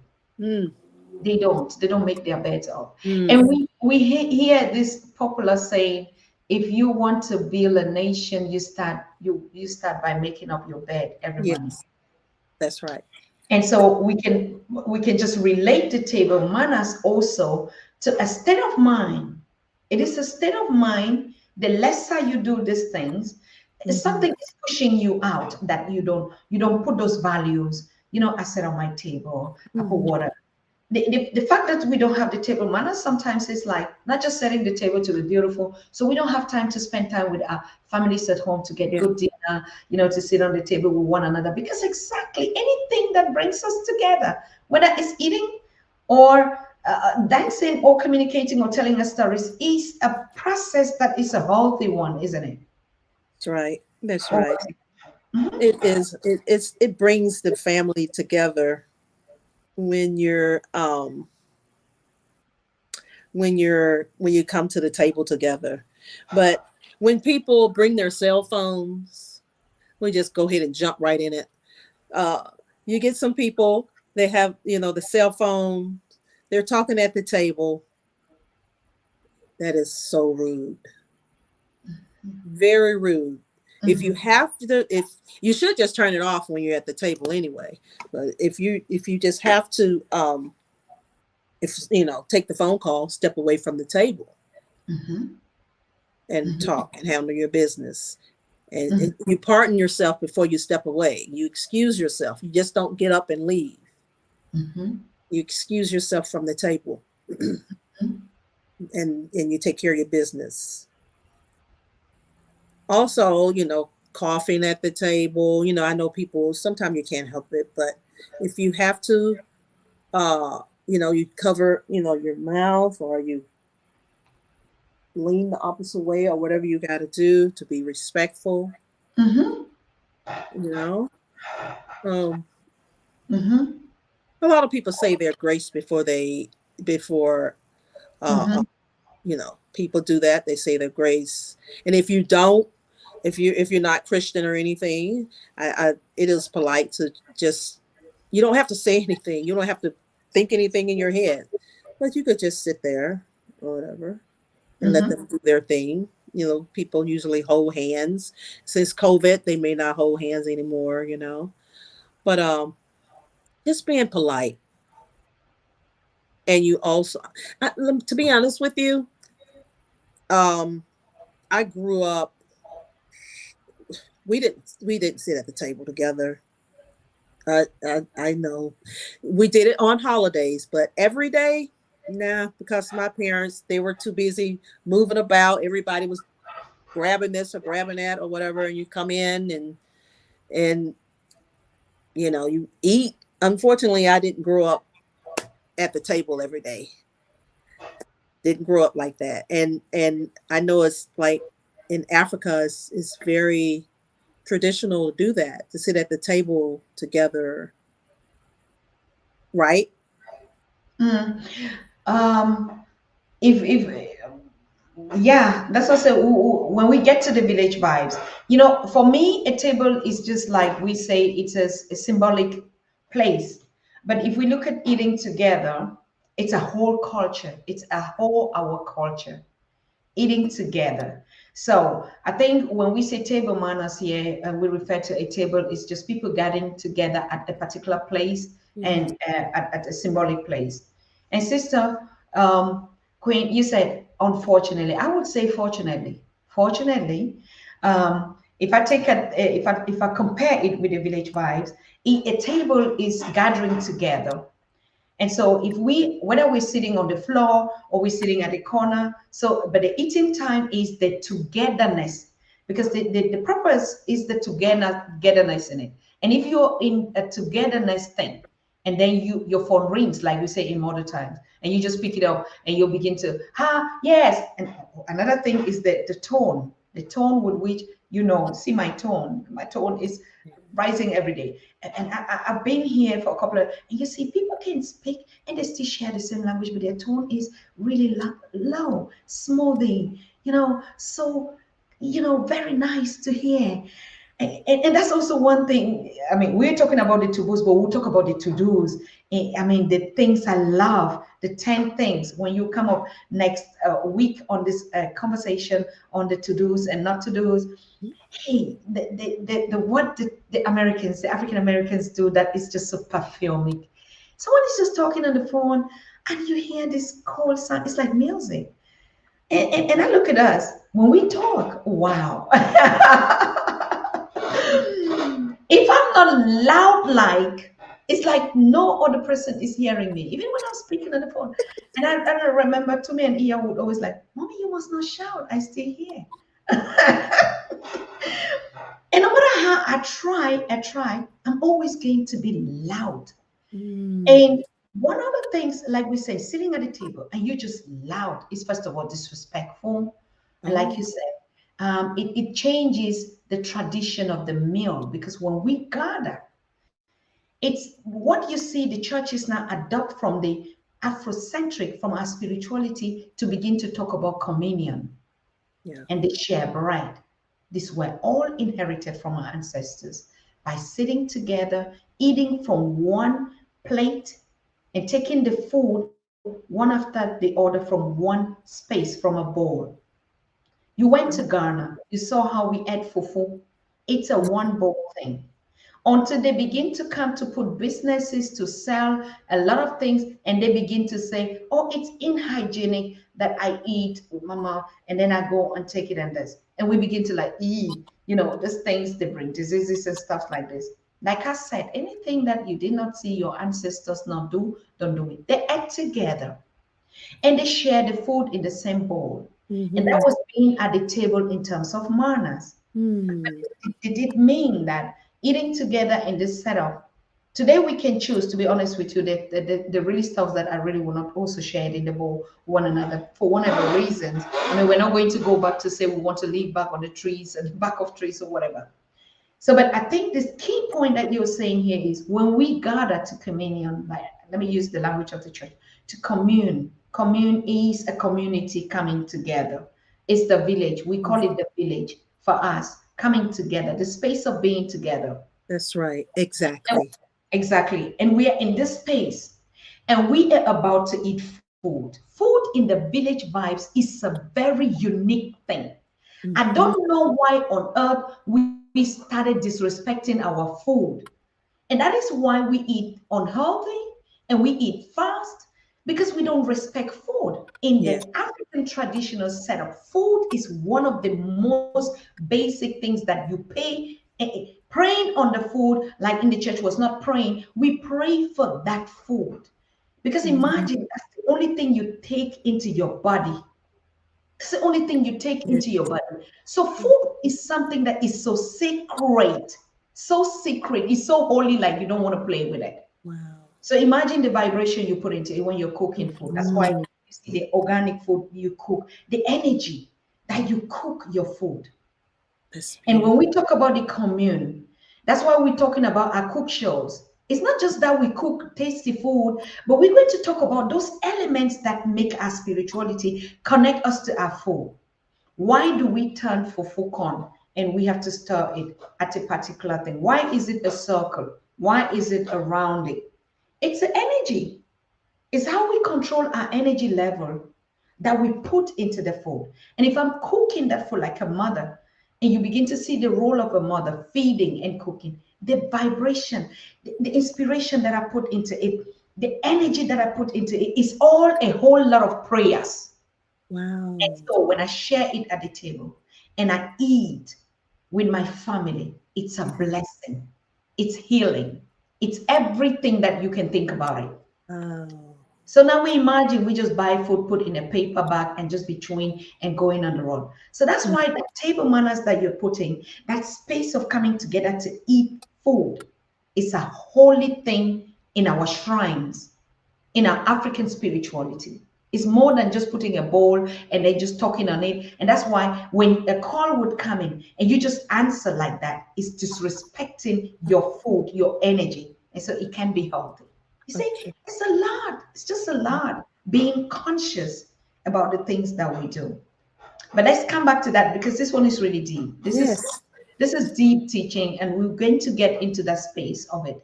We're just trying to set up, mobilize, put all our structures together. But the real one, we start getting on why healthy food, cooked food, why our mothers, why the role of the mother was very important to cook food, sit at the table and eat, table the space to feed your family. And why is the system coming now to begin to corrupt these systems to say, oh, a mother that we are referred to as a woman in the kitchen is not a career woman? It's all an illusion. They took that spirituality out of us mothers, even our parents, and put us into their industries and make us workaholic for them. And we begin to look at it as stereotypes like, oh, they call me a kitchen woman. An African woman, a Black woman is, the European woman will say, oh, we are not, or we are marginalized, or we are referred as the woman that is not civilized because it's a kitchen woman. Wait a minute. The time we started giving these lectures and saying, look at the power in the kitchen. They just shut up their mouth. Because it's a trick. Wow. To put a woman out there driving caterpillars and doing the things that the kings used to do and saying that is equal right, nonsense. It was a matter of bringing out into some of those things that hard jobs and hard works that are meant for our kings as the protectors in the family. And that's why they had to go do those dig roads, build some of those things, and the queens would take care of the community, of the compound, of the home. And never was it a marginalized culture. Never. On the contrary, that's where our power comes. The power of the queens in cooking and blessing the food and feeding your family. Oh my gosh! Our ancestors came here. Yes. Our ancestors came here and had to cook for other people. Can you imagine? And they were that. And they had to make our kings who actually were in that to be the cooks. And then we begin to say, oh, they cook. Yes, of course, our fathers cook. One of the best food or the best cooks that I used to know are the men. That's the fact. And our kings. But they do it out of a passion to life. I'm also bringing my part. It never was a kitchen culture to say, oh, no, because we are in the kitchen. But that's a topic that we would treat when we're doing the cooking sessions, because the sessions, like what I said, we're bringing forward to begin to say, why did our ancestors do a certain part of cooking? Why did they even use the handmade pot? Because the energy of the earth and the utensils that we use was actually full of the vibration of the prayers that they put into it. So it's not just eating. Use, when we finish those series, we would think so much, think a lot. Why? And you see how we pick up our cooking habit like before will be the best place to be, not the Oh, worst place to be. I love that. Oh my gosh. I'm going to learn so much from you when it comes to cooking. Well, I'm just downloading the message from the ancestors Yeah. anyway. But Yeah. it's interesting you say the energy when you're stirring the pot, the energy that goes into it. It is. To be honest, you see, why were we not writing cookbooks? And now today we start coming up on writing cookbooks. You have to put a pinch of salt. You have to put 1 liter, a drop of water. It never was an Wow. emotional, it was a spiritual thing. And that's why most of them could not, the European woman cannot beat us in the kitchen, because when they say, oh, you put a pinch of salt, or you put a pinch of this. No, we never. It was an emotional, and even to today, I never would measure salt to put, and you just put Yeah. everything. You see the magic, it just tastes good. Our grandmothers, that's what we do it. That's Oh, the way out. that's beautiful. All right, Beautiful. anyway, let's stay back on our topic. I'm so sorry for Oh deviation, but no, I appreciate it. That was really, really beautiful. yes. I'm holding on to that. Thank you.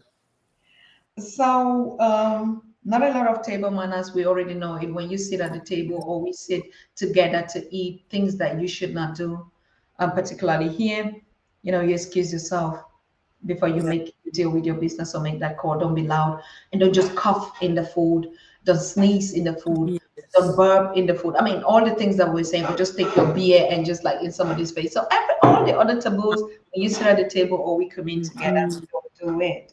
Mm-hmm. We're going Mm-hmm. to get into the last point, and I think this one is very, very crucial also. It's something that we already know here, and it's also a symptom for, the challenges that we're going to. People in America do a lot of drugs, prescription drugs, and street drugs. Over to you, my queen. Mm, yes, that is very popular here in America. Uh, people, car accidents, a lot of car accidents here in America. So people, they may have to have painkillers Mm-hmm. and they become addicted. But I think that sometimes it's an excuse to get the drugs, but it's a lot of prescription drugs going around, people buying from each other. Mm-hmm. Uh, say I have some prescription drugs and then you want, and I'll sell them to you, Dr. Tatah. That's what's going on. Mm-hmm. Yeah. So it's a lot of street drugs going on, a lot of prescription drugs. So I tell my brothers and sisters coming here, stay away from the drugs. And the doctors, they're going to try to get you on prescription drugs. Some drugs, I guess, like high blood pressure or whatever. But I say do herbs and home remedies and eat right, drink your water and mind your African business. Um, drink your healthy foods, drink your healthy drinks. Stay away from the Cokes and the sodas so much. Those things that sugar, those things that get you in trouble. Mm-hmm. Um, and just do and do your walking. I always say get out there and walk a little bit or whatever you got to do to move your body around.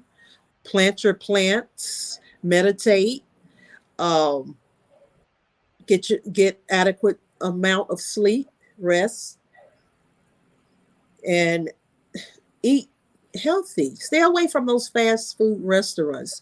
I mean, you can go there every now and then. People are going to go, but don't make it a habit. Mm-hmm. Stay away from those places. And you won't have to deal with any type of prescription drugs. And leave the illegal drugs alone. The illegal drugs would get you nowhere. Illegal drugs, leave those alone. Prescription drugs, just take care of yourself, mental, spiritually, your mental health and your physical health, and you will be okay. I'm 59 years old, almost 60, and I'm not on any drugs. So you don't have to be on drugs. Wow. And look at how young, beautiful. I mean, like, you see, that's the one thing. The drug, the first thing that we know is about the aging. Yeah. It's just like cigarettes as well, to be honest. Mm-hmm. We're comparing this situations and this crisis, and we begin to see cigarettes, drugs, or anything. But like we're saying, we are not, we it's a symptom, but the root cause is what we should focus. We're paying, sorry, I don't know why my nose is itching. It happens sometimes. My nose gets itchy sometimes also. It's a natural thing. I don't know why. I don't have an itchy nose really, like, oh, it's a natural thing. But some of these days, I don't know whether it's a cold or the heater. It happens to us all. Everybody knows get itchy every now and then. Does it mean like even the heater? Because one thing I also notice here, you people use a lot of heating system, fans in your bedrooms. Yeah. But coming back to the drug thing, what I realized also in most homes, you have these supplementaries, supplementaries that people, vitamins and stuff like that. But you see, when we start the cooking thing, it's my doctor. It's called my doctor. How did they do it? Those vitamins is just an extract, a little bit of extract of what you eat, even more, and you begin to have them. They cause allergies, they cause this, and when they put your brain and program in, like you take a one tablet so you don't need to eat a mango or a banana. And also another way to reduce selling tropical things, because bananas don't grow anywhere out here. They grow on the continent or where Black people are, and mangoes or pineapples, all are tropical fruits. And so when they extract these tropical fruits and they put into these supplementaries, it's just killing our Black businesses and our products in the market. So you see, when we start really getting conscious of where we really put these monies, like Sharon was saying, and cigarette is expensive. Yep, very. Yeah. Wonderful. So yeah. Very.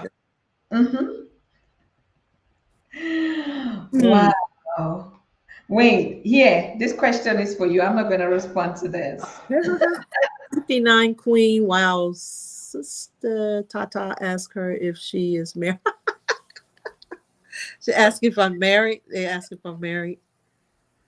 Our marriage show is coming up. So, brother Marvin, hey, hook up here. Remember, this is the project that Kofi, and Kofi is not excusing us for us not putting up that our connections and getting our unity together through marriage.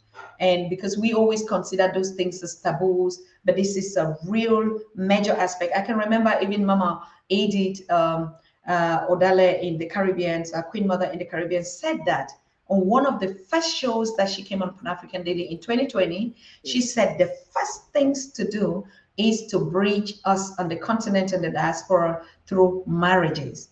And we're not exploiting that. And so this question is not a misplaced question. Number one is for our unity. And number two, I think you just watch, I don't know whether Patrick Kesurem is watching us on the continent. I don't think so. But he put on an aspect of this king of Iswatini that is mandatory. I don't know how factual that information is, that it is mandatory for the men to marry at least 6 women. We might argue, we might disagree on it. Those are topics we will have to share on it when we come on our marriage projects between us. We will begin to understand and look at those regulations. My problem was, or the issue that we're talking and criticizing, that is, why must it be mandatory? Because then where do we keep love and stuff like that? Our parents, or in terms of polygamy, they did that without having to go through a law or a system. So when we start talking about the same, people are like, it is the Europeanized version of this. And no, it is the Africanness. But how did it work? How did it function? when there are rules that a man must do this. He's trying to justify and say because the population of the women. What about the burden on the men to support those structures? Are we just looking at it from a sexual point of view as if the men are sexist, or they just, these are all facts when we're talking from an Afro-conscious point of view. We look it into that sectors, but it's exactly, this is the point that we're talking about. It is not a topic that is a taboo topic on the Pan-African Day. As a matter of fact, we're putting that project into place. So we're going to be having people who would come on live and say, I'm looking for a husband. This is who I am. Because that's also one thing. This is who I am. And if we get into the marriage ethics in the village vibes, our mothers, when they were giving, during the traditional marriage ceremonies, the mother would describe exactly what her daughter looks like, not physical. She would talk about her weaknesses and she would talk about her strength. And she would say, because I'm giving you my daughter as a sister into that. So don't come back tomorrow and begin to tell me, oh, she sleeps and wake up late. But I'm already telling you, like my daughter that I raised, that these are her traits. You understand? So that education of our moms coming up to that extent to begin to give their daughters on perspectives like that. So where did this whole issue come on our life? Is the man that has to do it. So it's a whole misconstructed and miseducation system when we're talking even about the role of the women and the polygamy in our situation. We are coming up with those. We're coming up on the Pan-African Daily, even right here with the branch in America. You get ready. Are you looking for a wife? How is the characteristics of your wife? If you're a woman, you're searching for your dream husband, brother.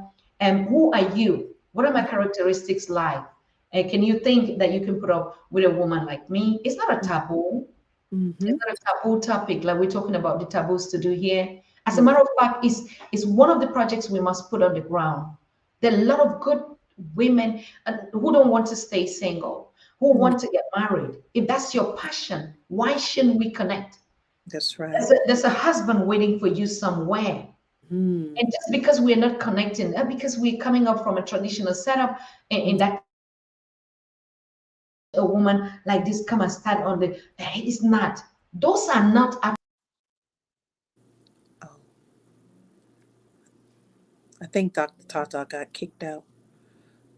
Something happened. Yeah. Can you guys hear me? I think she's coming back. She's coming back. Oh, she got kicked out again. Hold on.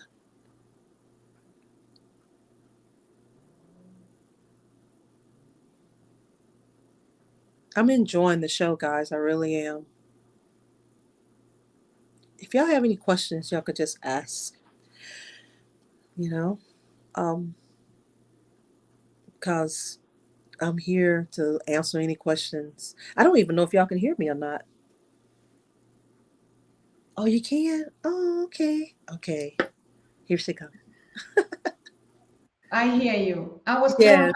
I was thrown out of the studio. I'm so sorry, but thank God you just picked on it. Yes. Yeah.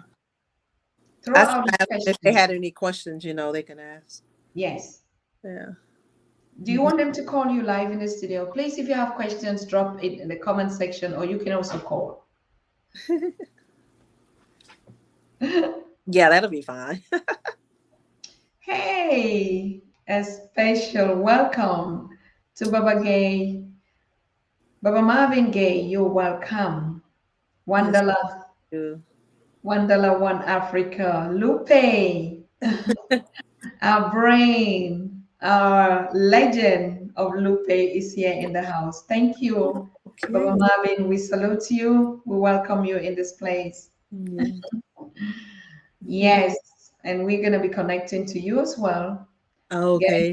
Hi, Brother Marcel. Lupe means love, unity, empowerment, and empowerment and peace. Yes. Wow. So, do you want to conclude? Yes. Well, I'm just waiting for a phone call. If we don't get any phone calls, that's fine. Okay. I Yes. didn't going to get any calls or anything. But I did just want to say that um, the more we talk about this, informing our people, I think the more that they're gonna be protected, because I've heard stories of our people coming here and being killed, Mm-hmm. and I think that's a real problem when our people come from another country and to expect better here or whatever they come here for, and to be harmed or killed. I think that's a real problem. So I think them coming into this country and we're informing them, the narrative coming from us, our people will be better protected. We have to have a camaraderie. Our people, we have to have a camaraderie, uh, an understanding of us being together.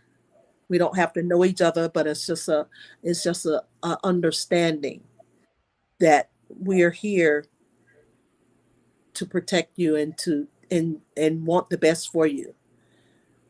Mm-hmm.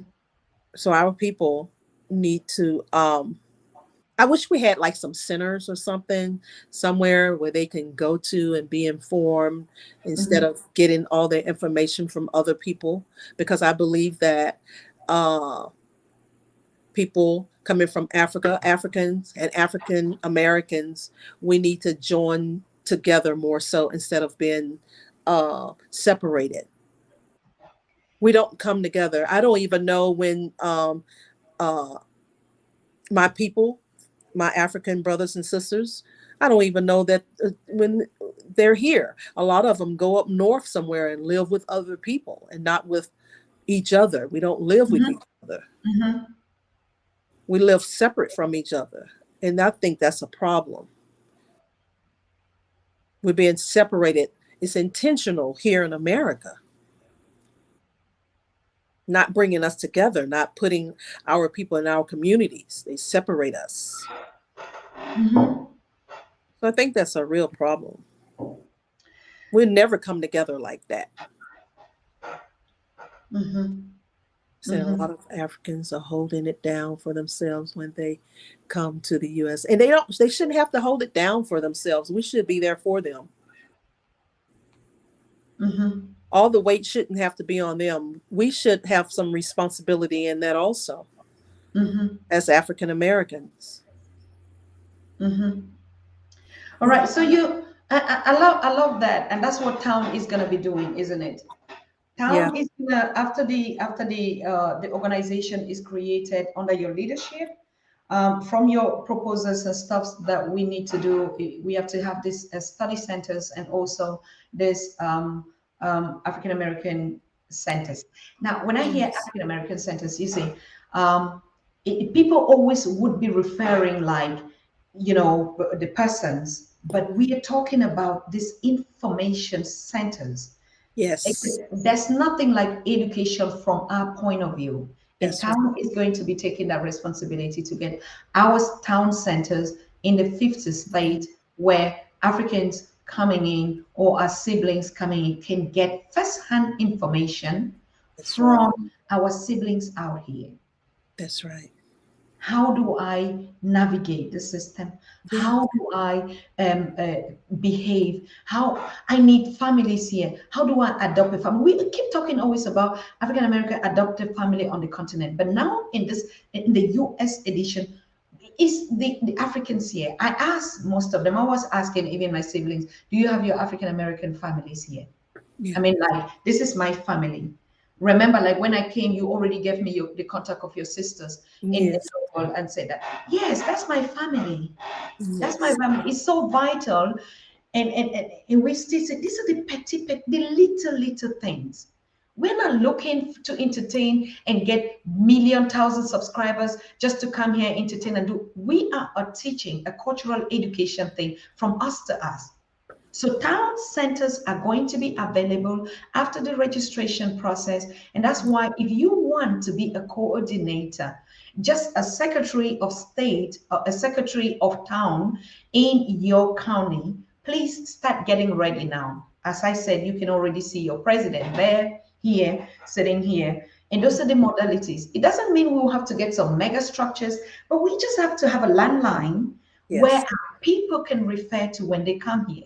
Because when I talk to most of them, you know, like you're going into a country and you don't have those centers where you can have and so they will be forced to go to the public sector. And who are the ones controlling this public sector? And so they Yes. keep taking our business out of our hands. We're Mhm. going to put the town, and that's why the nonprofit that the town nonprofit that we're registering is a mega legal system, because we're not just taking the 501c, Mhm. the one that everybody just apply online. And that's what the agents is really educating us on. They want to take, because we want to expand in the 50 states. And so we're taking the one that is really kind of like expensive. So Mhm. it is very important for us to get these centers when we come here. The Africans that are coming are not just on their own, just stay, and we begin to build again these same clusters. Mhm. So the taboos that we're talking about today is also one of the things that, you know, create the gap. If I'm an African coming from the continent, I'm a migrant into the community, and I just ignore, or I'm not giving that assistance. And maybe, and then my indigenous, my siblings say, look, like, you see, they come, they don't even pay attention to us, they don't listen to us, they don't even find us, they just hook up within themselves. How do we unite? How do we connect?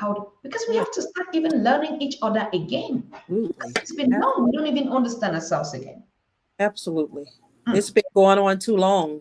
We have to break that spell or whatever it is. Uh yeah, it's time for a change. Because we don't even connect with our brothers and sisters when they get here. Mhm. So I'm like, where are my people? Where are they? I don't even see them. Mhm. It's intentional. Exactly. I'm shouting out to Queen Dr. Mata Tilahun, Oh, yes. our Oh, Queen Mother Doctor from Namibia. And mm, she's really saying, I'm watching the program and I love it so much.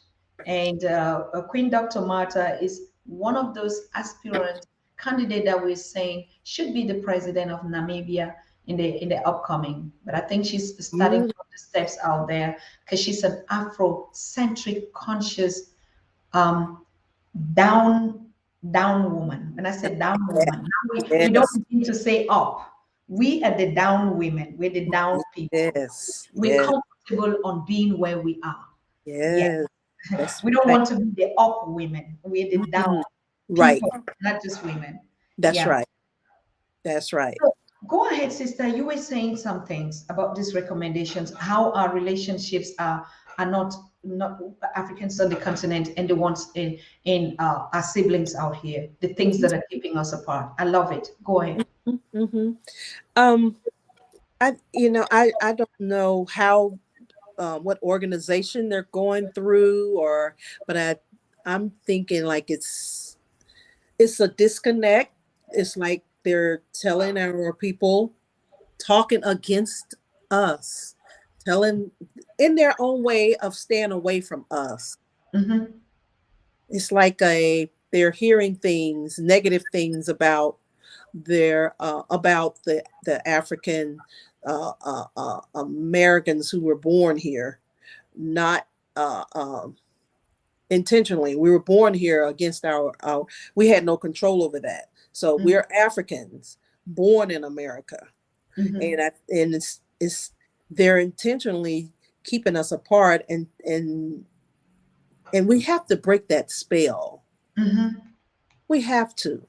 We have to stop believing negative things about each other. Mm-hmm. We're hearing negative things about each other, and we're not questioning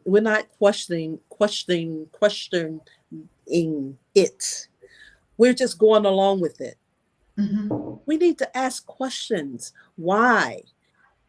And you don't even have to ask them. Say it to yourself. Why are they trying to keep me away from? Why are they telling me this? Why am I hearing these negative things?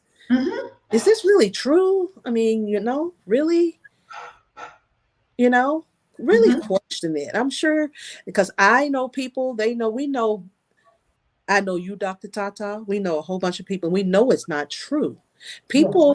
People are people, of course, and you have to base people on who they are. You get to know that person or whatever, and if they're not who if y'all not getting along, whatever, okay, we can respect that and you move on.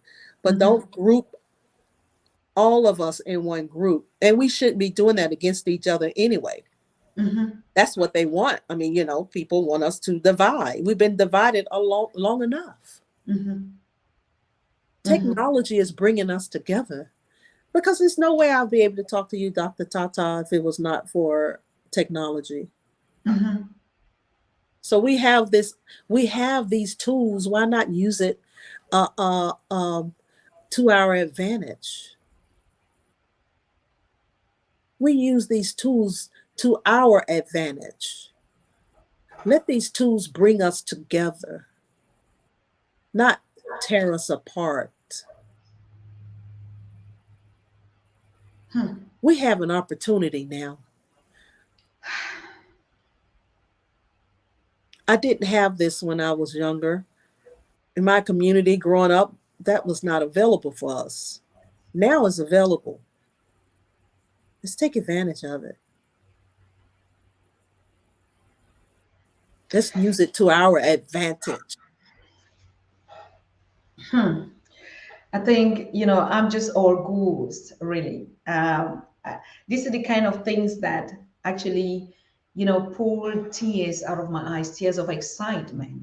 Remember, tears are emotions. They can come out for a good cause or for a negative cause. It's an expression. And we really have to start again. Remember, we have it everywhere.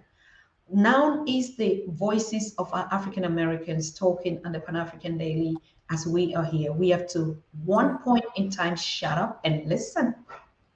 Yes, And listen from their stories, and listen from their perspective, and listen to their pain, to their hype. Of course, mm, if we are going anywhere today, like I say, the face of the black man, let's just say black. When I say man, it's not a man as a gender. I mean us as a people. We get a lot of advantages because of the work that the African Americans and their descendants, their ancestors paid that price for us. Let's get it straight. right. Before we even move into the sector of learning from each other, we come to you. We get advantages of being here.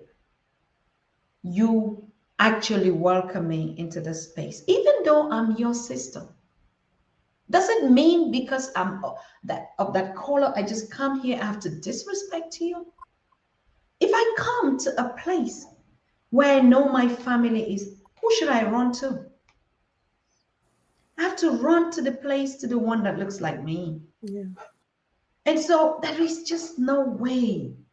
There's just no way that we can continue to act in this kind of a scenery and always blame the issue on our traumas. I just like there's some things. It's a spontaneous thing.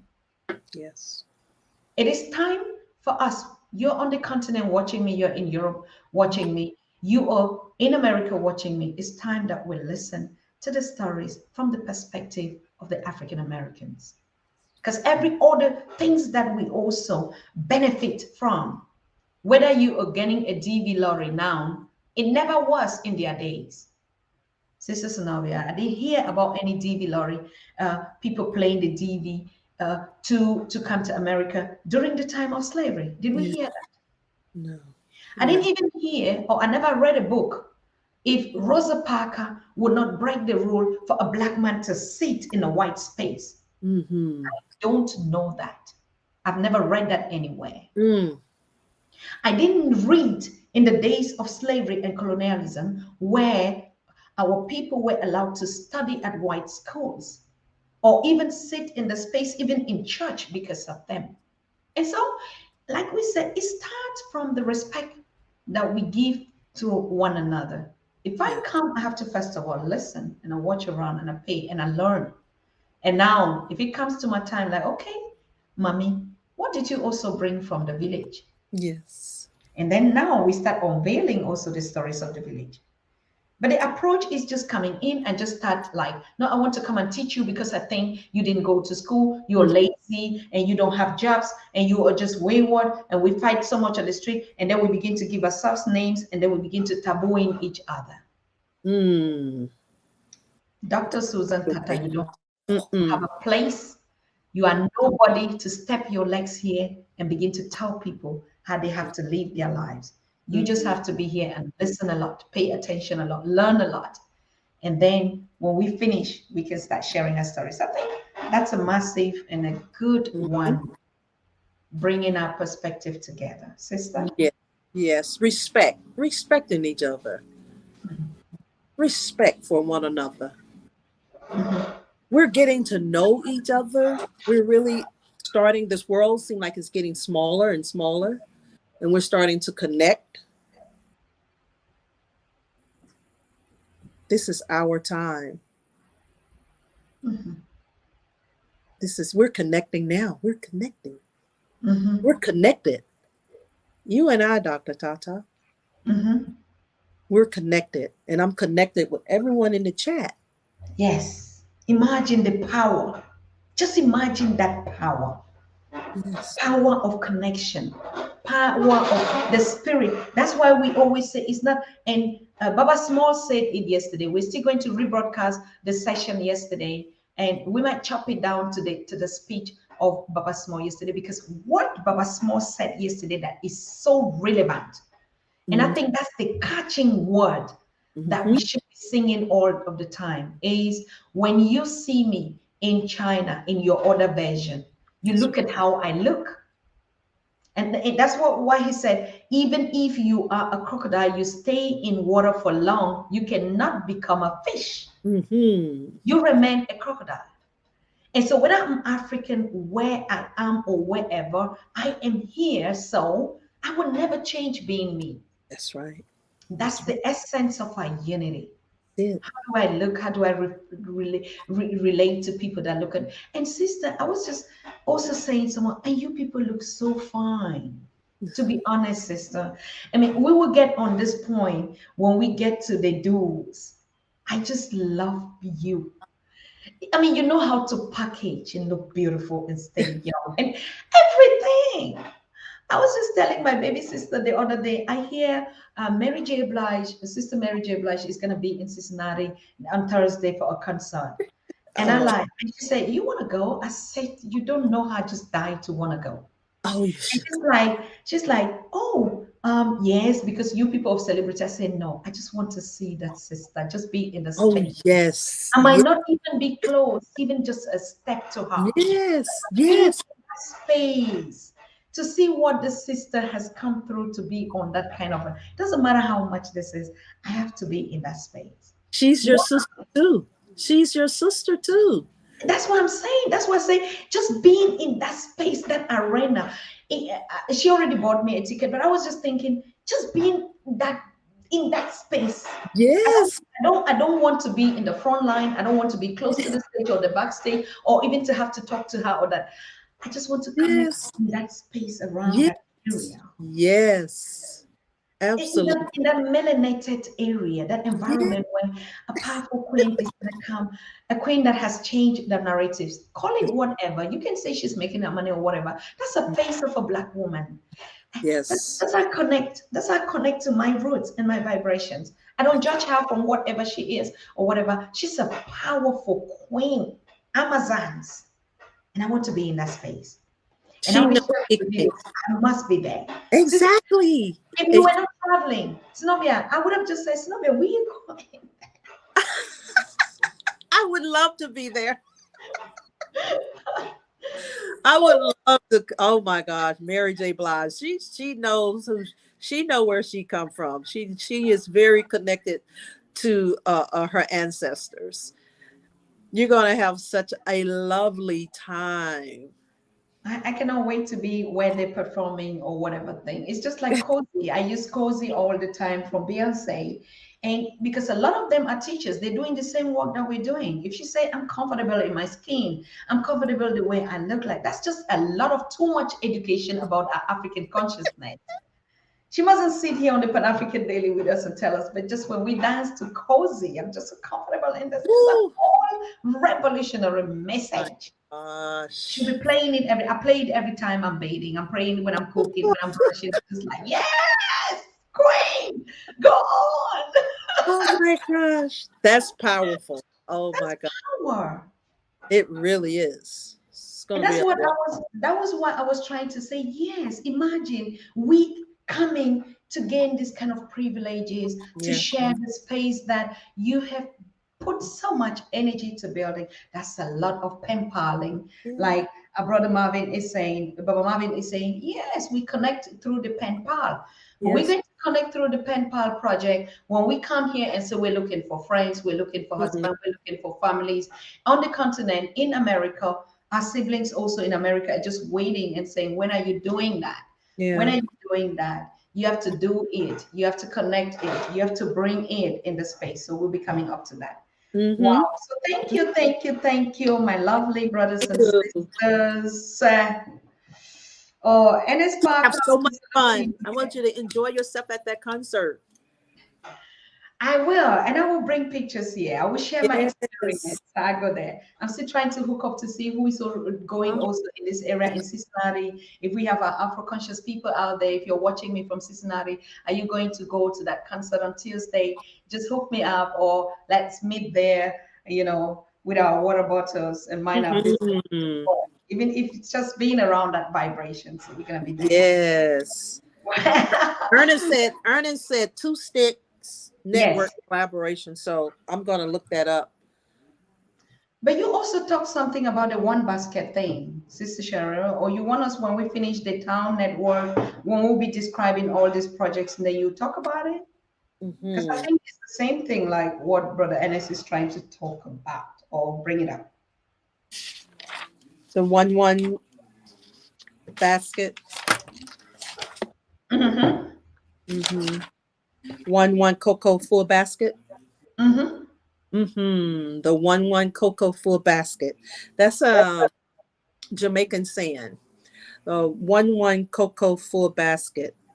Um, where you have one cocoa in the basket. I hope I'm telling the story correctly. Where you have the one cocoa in the basket, and you start out with one cocoa, and as you move along to the next vendor, you collect another cocoa, one Mm-hmm. cocoa, and you put that cocoa in your basket, and you move along to the next vendor, and Mm-hmm. you put that cocoa in your basket. So Mm-hmm. your cocoa is starting to add up. Now you have three. Then you move along to the next cocoa, Mm-hmm. and you collect that cocoa and you put it in your basket. Mm-hmm. So to translate that is one person at a time. We we we like a transformation. It's like we've been traumatized over 400 years, 500 years. So it's going to take time. It's going Mm-hmm. to take time for us to come out of that trance. So it's going to take one cocoa. We're the cocoa. We're the Hold on. cocoa. We're the cocoa. Sister Belly said he wants to talk to you. Or she wants to talk to us. I'm picking up this call. Hello. But we're the cocoa. So it's one cocoa at a time. And we're all in that basket together. Hmm? Hello. Yes. Yes, I'm trying to. I want to say hello, greetings, my beautiful queen, sister goddesses. Thanks for this powerful conversation. Synovia, you are a wise sister. Love y'all so Thank much. you. Thank you, my sister. Thoughts and hope for us listeners. Yeah, we're looking forward to seeing more, hearing more, and being more. Love y'all so much. Thank We you. love you. We love you too, Sister Queen. Thank you. Thank Okay. you. What an Thank opportunity. you. Bye. Bye. Wow. Thank Thank you. you. That Yes. means so much coming from her. Mm-hmm. Mm-hmm.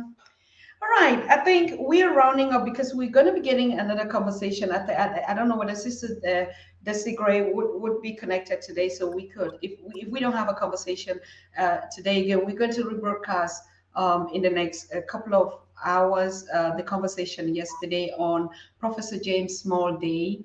And I really thank you guys, you all, you chaps, you chicks, you mummies, and you babas for watching this this precious session. If I did not mention your name, Marvin Cole, S.A. Smith, thank you. You said it's a nice conversation.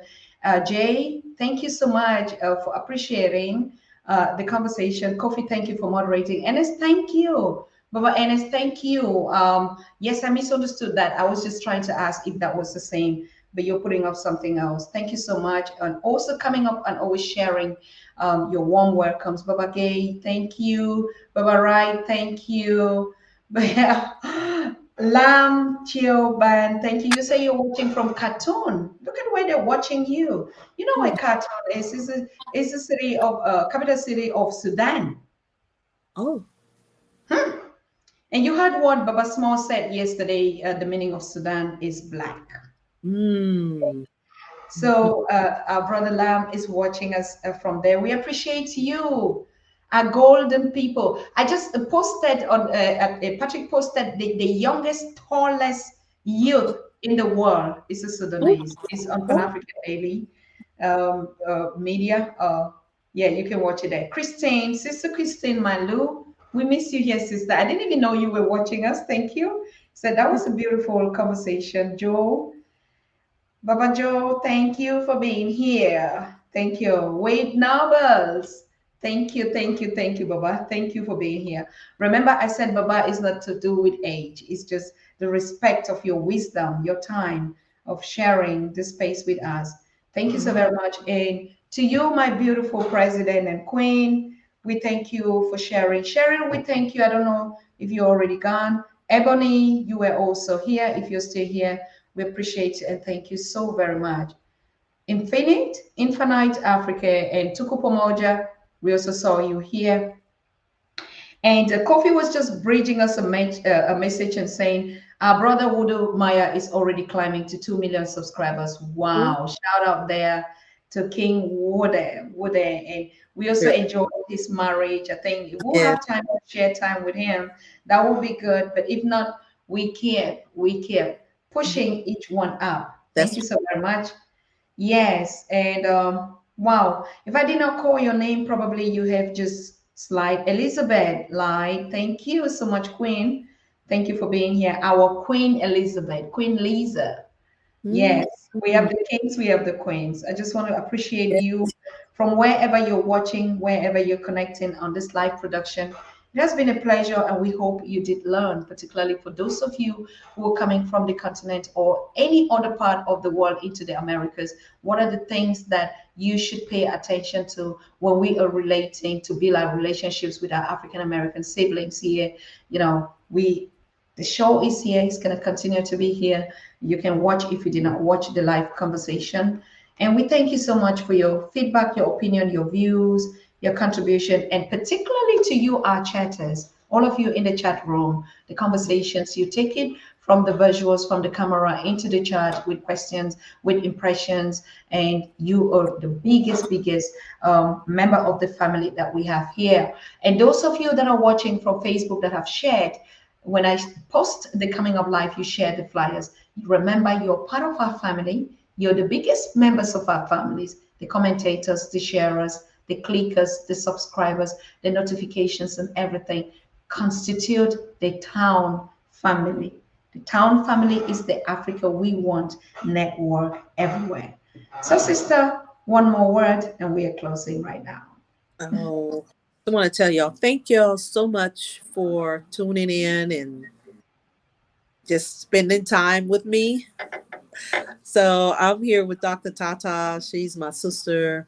I'm here for Pan African Daily TV. So I just want to tell you guys, thank you so much for giving me this time. I'm honored. I'm honored, Dr. Tatah. Thank you so much. And Marsha Lawrence, I forgot, Felicia Brown, I forgot. But are you still going to be having your Young Executive or meeting now on the Pan African Daily? Not live. I mean, like, and I look at the time. Oh, maybe. So I think maybe for about an hour. Okay. All right. So we see us. Thank you, all of you. And yeah, we call it a day today. Watch our rebroadcast if you missed the one of yesterday, and even this one, we're still gonna rebroadcast it again. It has been a pleasure being here with all of us, and we see us tomorrow. Like we say, it's every day. It's everyday live. Watch out who is gonna be coming up tomorrow as our guest, African American perspective from telling their stories by themselves and educating us what we need to know about them. So I want to thank all of you. Again, the thanks and thanks can never cease. They will continue and continue and continue. Yeah. And if you were just joining us, please really consider subscribing and clicking your notification, because I feel guilty.